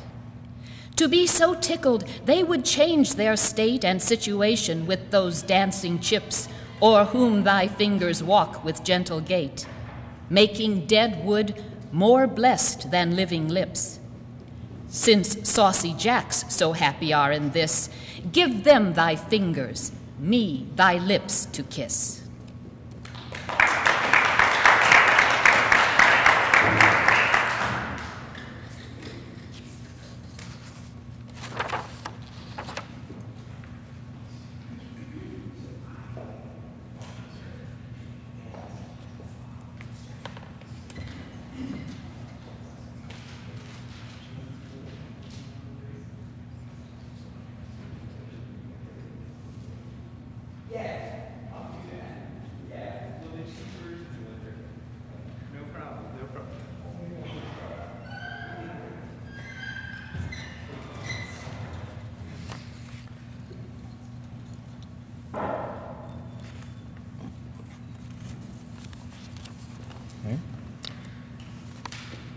Sonnet 129.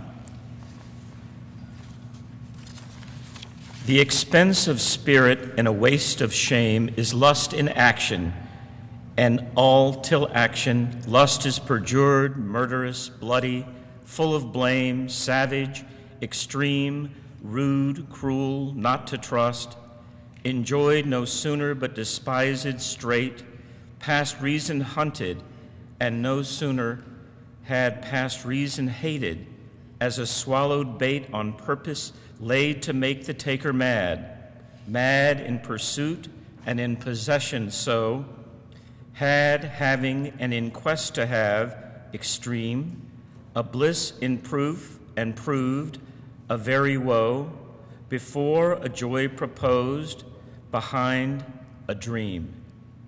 All this the world well knows, yet none knows well to shun the heaven that leads men to this hell.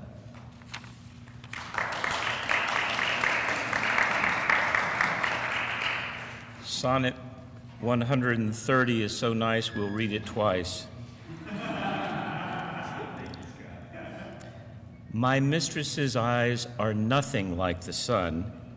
Coral is far more red than her lips red. If snow be white, why then her breasts are dun. If hairs be wires, black wires grow on her head. I have seen roses damasked, red and white, but no such roses see I in her cheeks. And in some perfumes is there more delight than in the breath that from my mistress reeks. I love to hear her speak, yet well I know that music hath a far more pleasing sound. I grant I never saw a goddess go. My mistress, when she walks, treads on the ground. And yet by heaven, I think my love as rare as any she belied with false compare.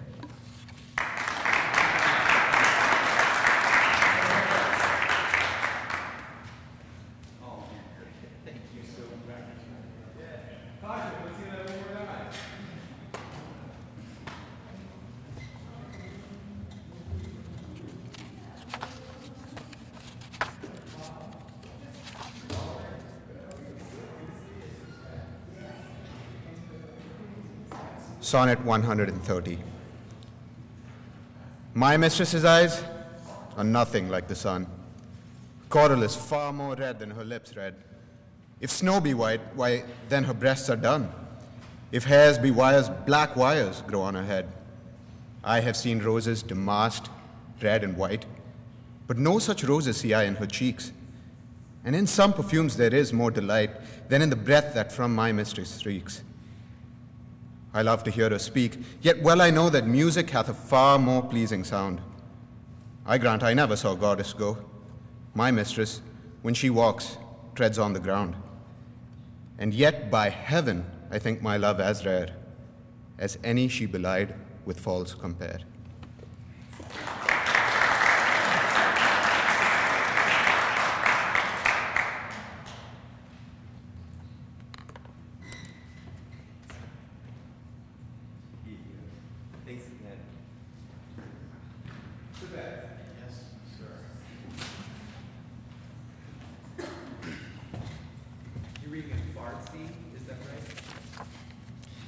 Yeah, exactly.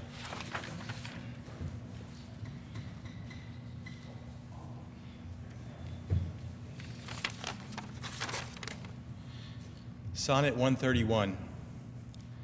Thou art as tyrannous, so as thou art, as those whose beauties proudly make them cruel. For well thou knowest, to my dear doting heart, thou art the fairest and most precious jewel. Yet, in good faith, some say that thee behold thy face hath not the power to make love groan. To say they err, I dare not be so bold, although I swear to myself alone. And to be sure that it is not false, I swear, 1,000 groans but thinking on thy face, one on another's neck do witness bear thy black is fairest in my judgment's place. In nothing art thou black, save in thy deeds, and thence this slander, as I think, proceeds.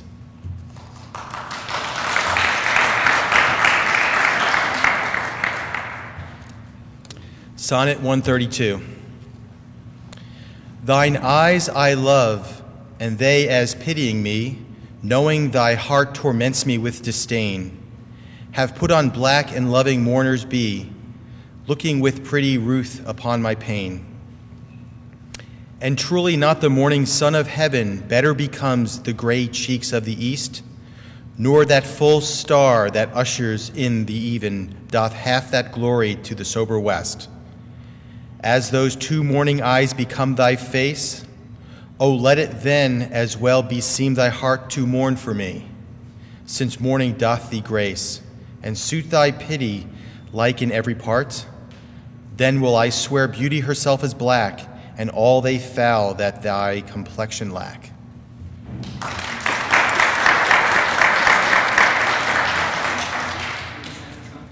You bet.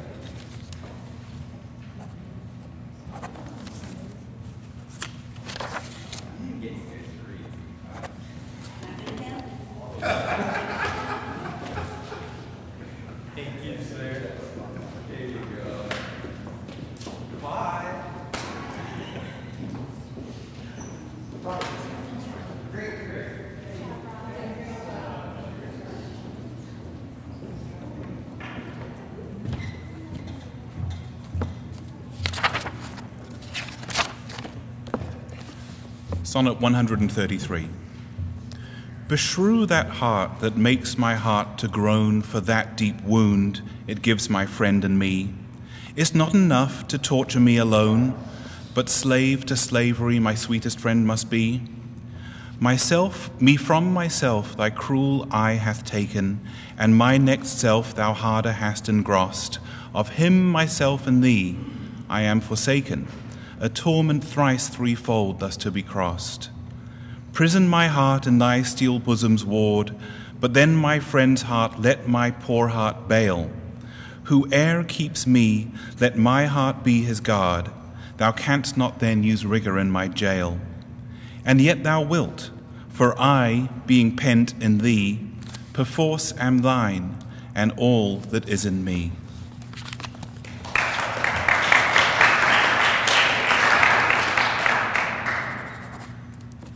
Sonnet 134. So, now I have confessed that he is thine, and I myself am mortgaged to thy will. Myself I'll forfeit, so that other mine thou wilt restore, to be my comfort still.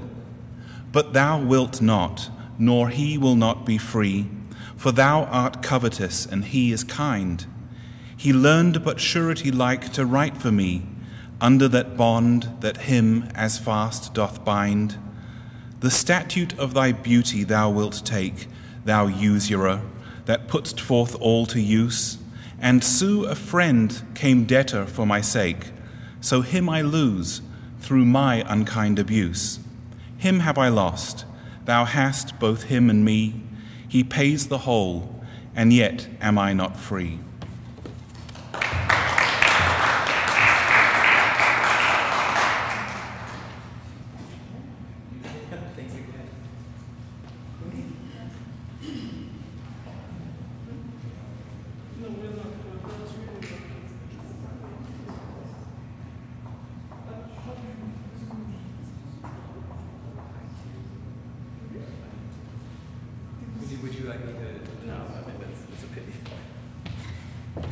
Okay, so this is 135 and 136, and I'm going to read in German. This is a little bit of a problem because those two poems don't lend themselves at all to translation. As you will see, the translation is Karl Kraus, which is at least a very fair attempt. 135. Die, was sie will, auch hat im Überfluss, dir ist's erfüllt, kein Will bleibt ungestillt. Bis auf den einen, der sich melden muss, weil ganz so, wie er heißt, er ist gewillt. Will denn dein Will im Walten ungehemmt nicht auch den meinen einmal einbeziehen? Lässt denn der Will von anderen, die dir fremd, dich mir, weil ich nichts anderes will, entfliehen? Du willst so viel, du gleichst darin dem Meer, das alle Wasser fasst, so gleich im Ganz. Die Willensfülle würde mein Begehr noch mehren, noch ein Will Toleranz. Lass alle wollen, doch gewähr die Bill, wo eins der will auch der eine will. Und 136, which is based on exactly the same poem. Wenn's dich verdrießt, dass ich zu nah dir trat, so mach mit einem Trost den Vorwurf still. Dein eigener Will verteidigt deine Tat. Was aber wär ich anderes als dein Will? Und will nicht anderes als den Herzensschatz vermehren dir, so gut ich eben kann. Dort, wo so viele finden ihren Platz, kommt's wahrlich auf den einen nicht mehr an. Nicht zählen musst du mich, ich sei dir nichts. Ich bin nicht da und falle dennoch auf, entbehrt mein Wert auch scheinbar des Gewichts. Um eines Umstands nimmst du mich in Kauf. Dein Will sei alles dir, ich dulde still. Du liebst mich, merkst du eins, ich bin dein Will.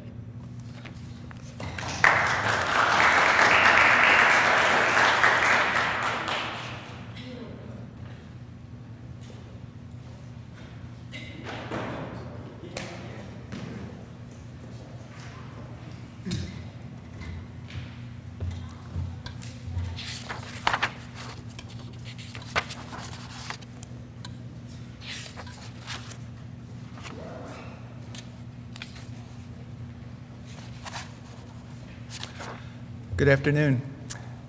When the email came to read these poems, I was very excited because I thought on Valentine's Day, what better thing than to read love poetry. I forgot how dark some of these love sonnets can be. I don't think I have the happiest ones. I'm going to read sonnets 137 and 138. Yeah, okay. Thou blind fool, love, what dost thou to mine eyes, that they behold and see not what they see? They know what beauty is, see where it lies, yet what the best is, take the worst to be. If eyes corrupt by over-partial looks be anchored in the bay where all men ride, Why of eyes falsehood hast thou forged hooks, whereto the judgment of my heart is tied? Why should my heart think that a several plot, which my heart knows the wide world's commonplace, or mine eyes seeing this say this is not, to put fair truth upon so foul a face? In things right true, my heart and eyes have erred, and to this false plague are they now transferred.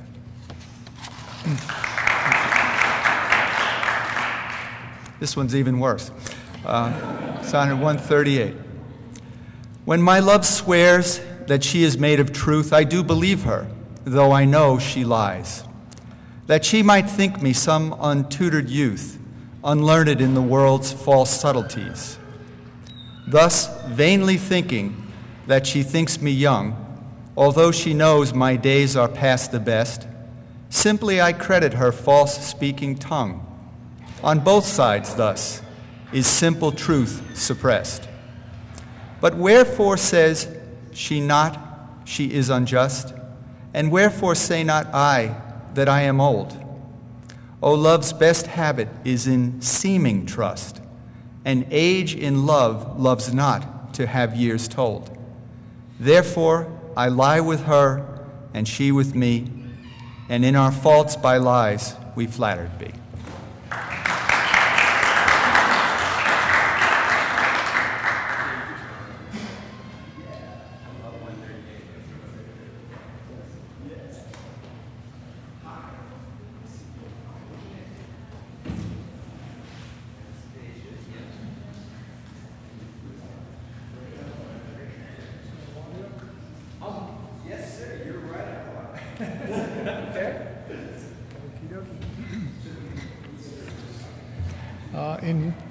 In keeping with the theme that John just expressed, it's rather unbelievable to me to see how much pain is expressed in these so-called love sonnets. It's absolutely astounding. These poor guys are really tortured souls. This is Sonnet 139. O call not me to justify the wrong that thy unkindness lays upon my heart. Wound me not with thine eye, but with thy tongue. Use power with power, and slay me not by art. Tell me thou lovest elsewhere, but in my sight, dear heart, forbear to glance thine eye aside. What needst thou wound with cunning, when thy might is more than my o'erpressed defense can bide? Let me excuse thee. Ah, my love well knows her pretty looks have been mine enemies, and therefore from my face she turns my foes, that they elsewhere might dart their injuries, yet do not so. But since I am near slain, kill me outright with looks, and rid my pain.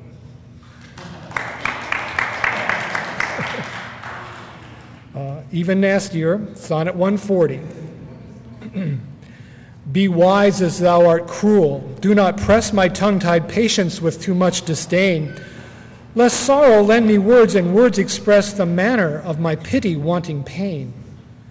If I might teach thee wit, better it were, though not to love, yet love to tell me so, as testy sick men when their deaths be near, no news but health from their physicians know. For if I should despair, I should grow mad, and in my madness might speak ill of thee. Now this ill-resting world is grown so bad, mad slanderers by mad ears believed be. That I may not be so, nor thou be lied, bear thine eyes straight, though thy proud heart go wide.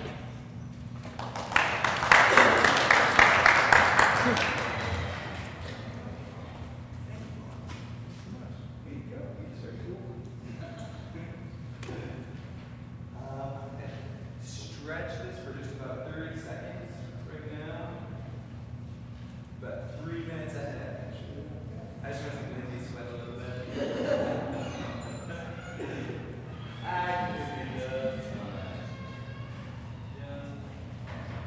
We are all checked in actually at 2:41.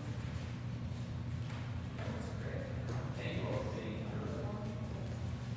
do it over with. Sure.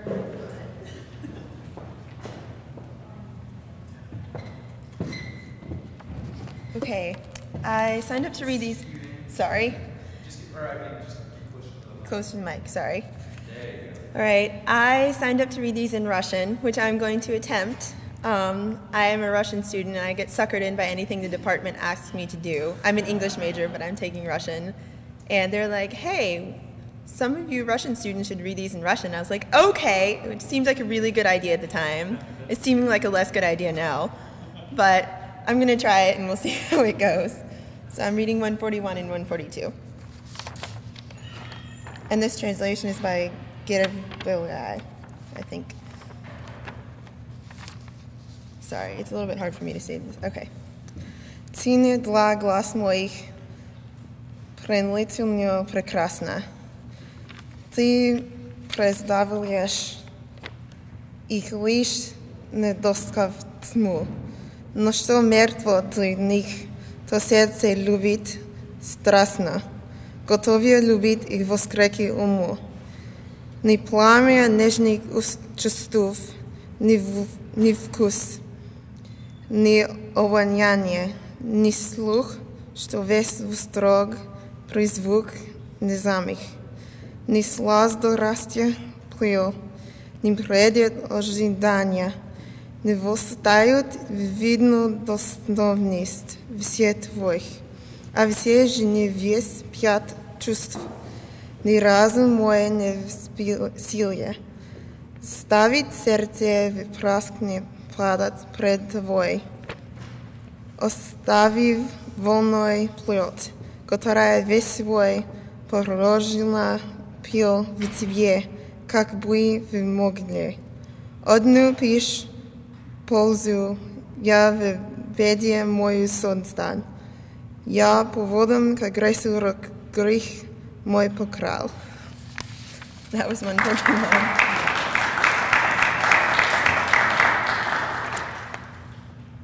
And now I'm going to read the Marshak translation of 142. Любовь, мой грех и гнев твой справедлив. Ты не прощаешь моего порока, но наши преступления сравнив. Моей любви не бросишь ты упрека. Или поймешь, то не твой уста, не обличат меня имеет право. Осквернена давно из красота, изменой, ложью, клятвою лукавой. Грешнее ли мой любовь твой? Пусть я люблю тебя, а ты другого, но ты меня в несчастье положи, чтоб свет тебя не осудил сурово. А если жалость спит в твоей груди, то и сама той жалости не жди.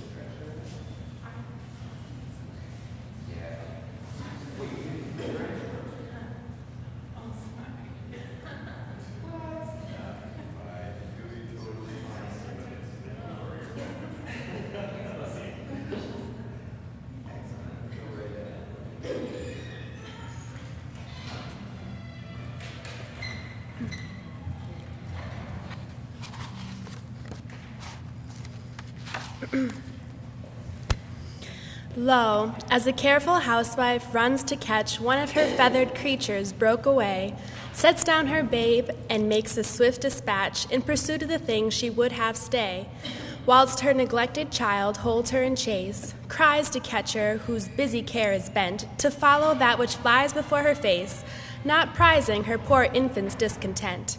So runnest thou after that which flies from thee, whilst I, thy babe, chase thee afar behind. But if thou catch thy hope, turn back to me, and play the mother's part. Kiss me, be kind. So will I pray that thou mayst have thy will, if thou turn back in my loud crying still.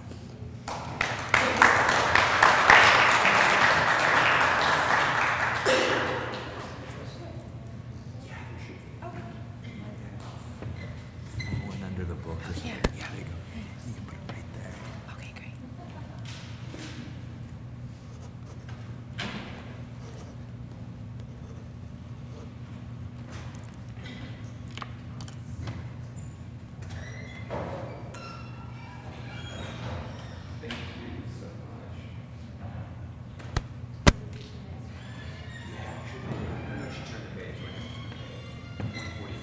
143. 143. Oh.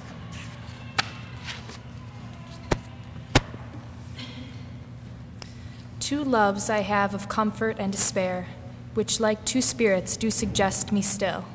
The better angel is a man right fair, the worser spirit a woman colored ill.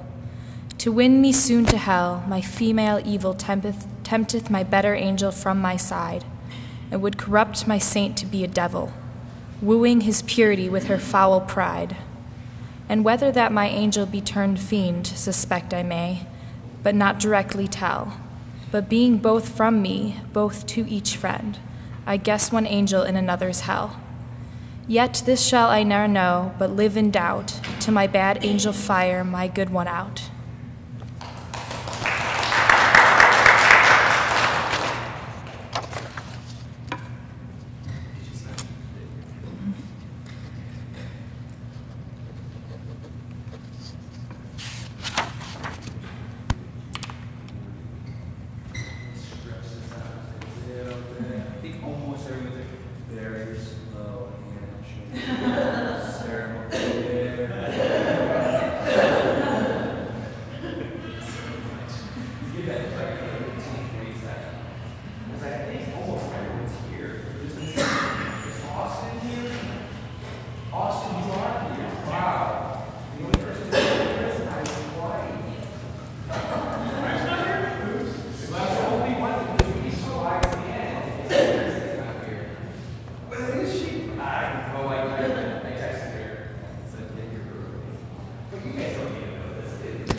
Labra manu ipsius formata cupidinis odi, sunt mihi vel similem redere visa sonum, id penitus movit me virginis eos amantem, ni simulac sensit me miserata fore.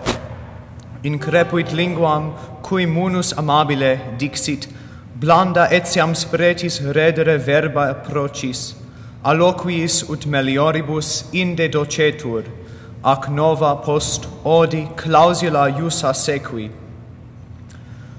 Et sequitur qualis noctem lux candida nigram, quando erebum cielo pestis abacta volat. Optima Virgo, odi sensu purgarat amaro, non te subiciens, que mihi verba salus.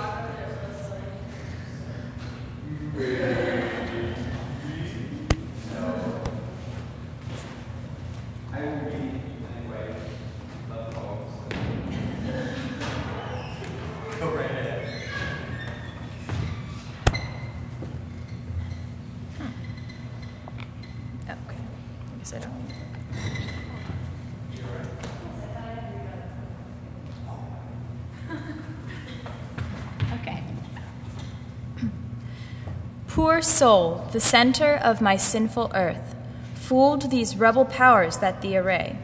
Why dost thou pine within and suffer dearth, painting thy outward walls so costly gay? Why so large cost, having so short a lease, dost thou upon thy fading mansion spend? Shall worms, inheritors of this excess, eat up thy charge? Is this thy body's end? Then, soul, live thou upon thy servant's loss, and let that pine to aggravate thy store. Buy terms divine in selling hours of dross. Within be fed, without be rich no more. So shalt thou feed on death that feeds on men, and death once dead, there's no more dying then.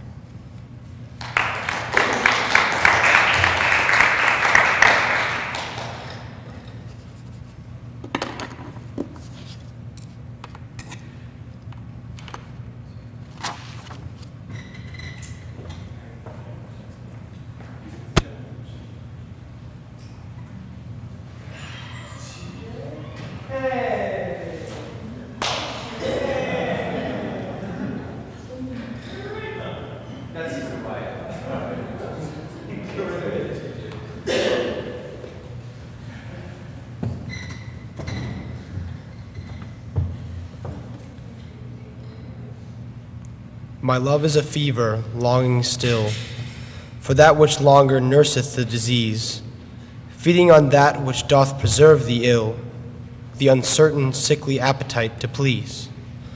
My reason, the physician to my love, angry that his prescriptions are not kept, hath left me, and I desperate now approve, desire is death, which physic did accept.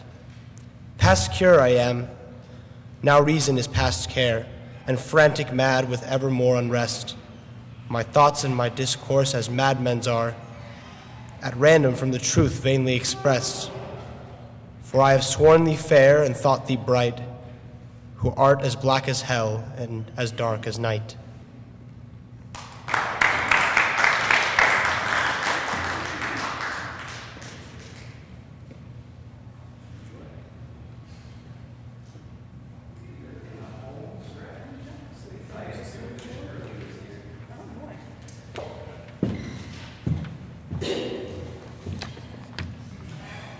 Sonnet 148. Oh me, what eyes hath love put in my head, which have no correspondence with true sight? Or if they have, where is my judgment fled, that censures falsely with what see aright? If that be fair whereon my false eyes dote, what means the world to say it is not so? If it be not, then love doth well denote. Love's eyes is not so true as all men's know. How can it? Or how can love's eyes be true, that is so vexed with watching and with tears? No marvel then, though I mistake my view, the sun itself sees not till heaven clears. O cunning love, with tears thou keepest me blind, lest eyes well seen thy foul faults should find.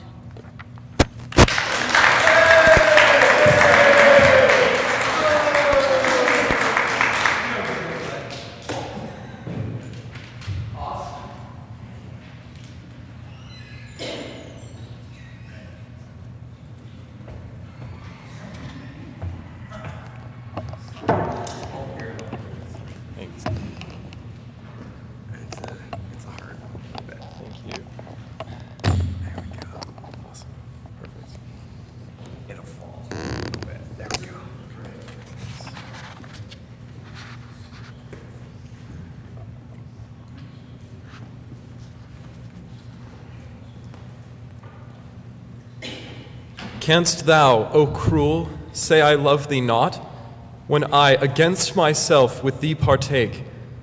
Do I not think on thee, when I forgot am of myself, all tyrant for thy sake? Who hateth thee, that I do call my friend?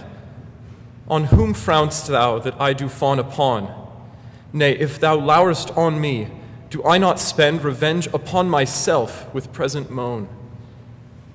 What merit do I in myself respect, that is so proud thy service to despise, when all my best doth worship thy defect, commanded by the motion of thine eyes? But, love, hate on, for now I know thy mind. Those that can see thou lovest, and I am blind.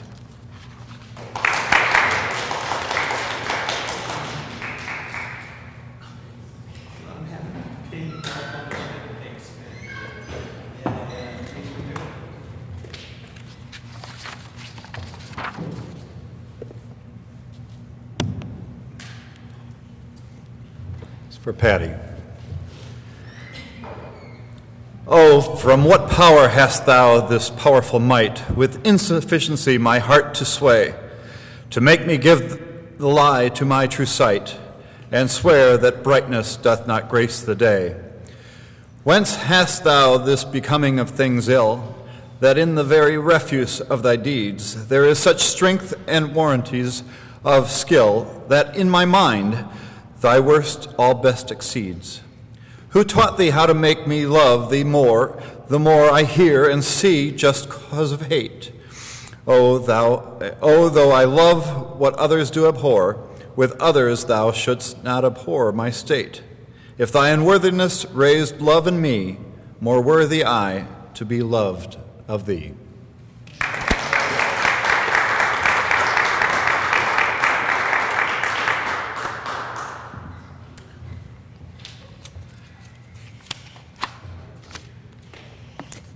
For my husband. That's me. That's him. Love is too. Oh. Hold on just a second. This goes into the live stream, so. Is this because I'm shorter than Chuck? I'm going to have to do it for myself. Sonnet 151. Love is too young to know what conscience is. Yet who knows not conscience is born of love? Then, gentle cheater, urge not my amiss. Lest guilty of my faults thy sweet self prove. For, thou betraying me, I do betray my nobler part to my gross body's treason. My soul doth tell my body that he may triumph in love. Flesh stays no further reason, but, rising at thy name, doth point out thee. As his triumph prize, proud of this pride, he is contented thy poor drudge to be. To stand in thy affairs, fall by thy side. No want of conscience hold it that I call her love, for whose dear love I rise and fall.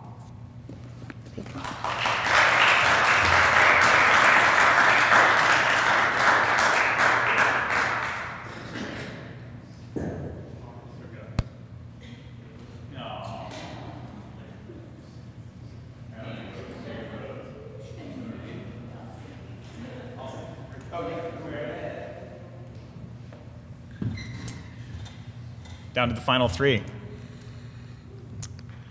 Don't lift it too high. All right. This is Sonnet 152. They get darker, don't they? In loving thee, thou know'st I am forsworn, but thou art twice forsworn to me love swearing. In act thy bed vow broke, and new faith torn, in vowing new hate after new love bearing. But why of two oaths breach do I accuse thee? When I break 20, I am perjured most, for all my vows are oaths but to misuse thee, and all my honest faith in thee is lost.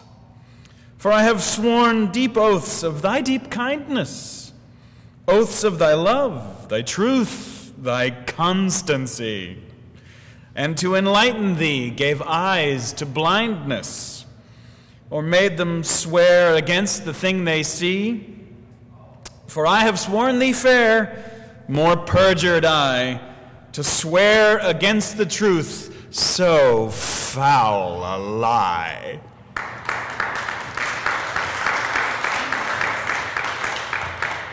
Supposed to sign them, aren't we? Where's the pen? Ah, and the little pen holder. How convenient. Christy, did you sign yours? You could come sign yours. You're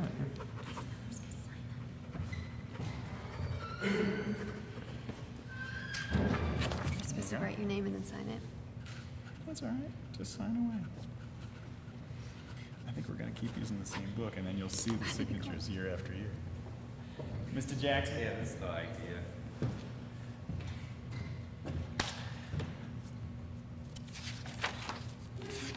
Set me up to fail. Cupid laid by his brand and fell asleep.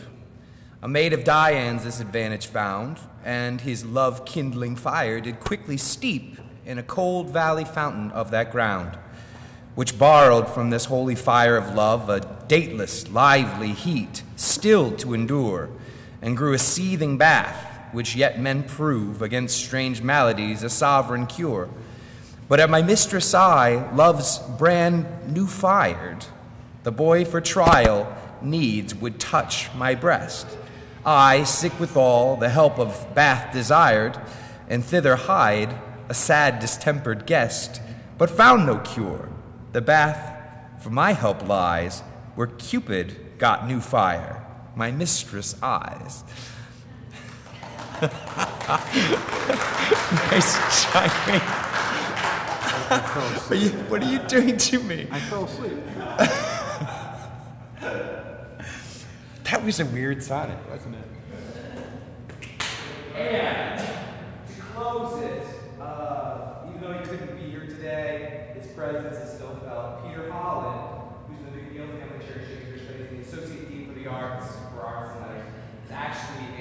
advisory council meeting all day today and all day tomorrow. So he recorded this for us.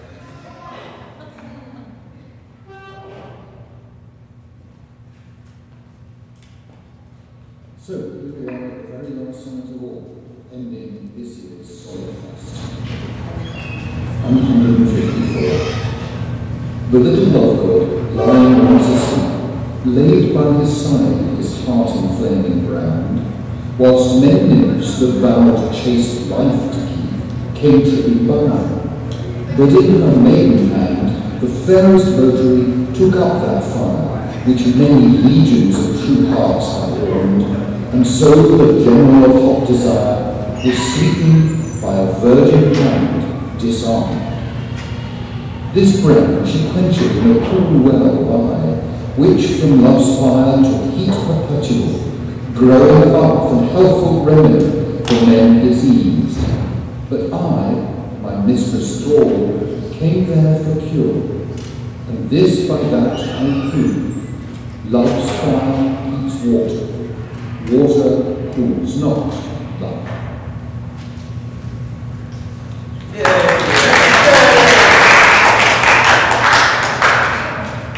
We did it! We just did it again! Yay!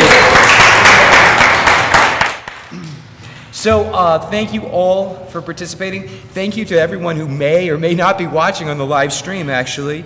And please remember that right now we are producing Actors in the London stage Hamlet tonight, 7:30 at Washington Hall. And we've just announced that our summer title, our summer main stage for the Notre Dame Shakespeare Festival will be Richard III, and that will take place in August, in addition to Comedy of Errors and Othello and lots of other things. So come to shakespeare.nd.edu often and stay abreast of all things Shakespeare. Thank you so much for a great 4th SonnetFest.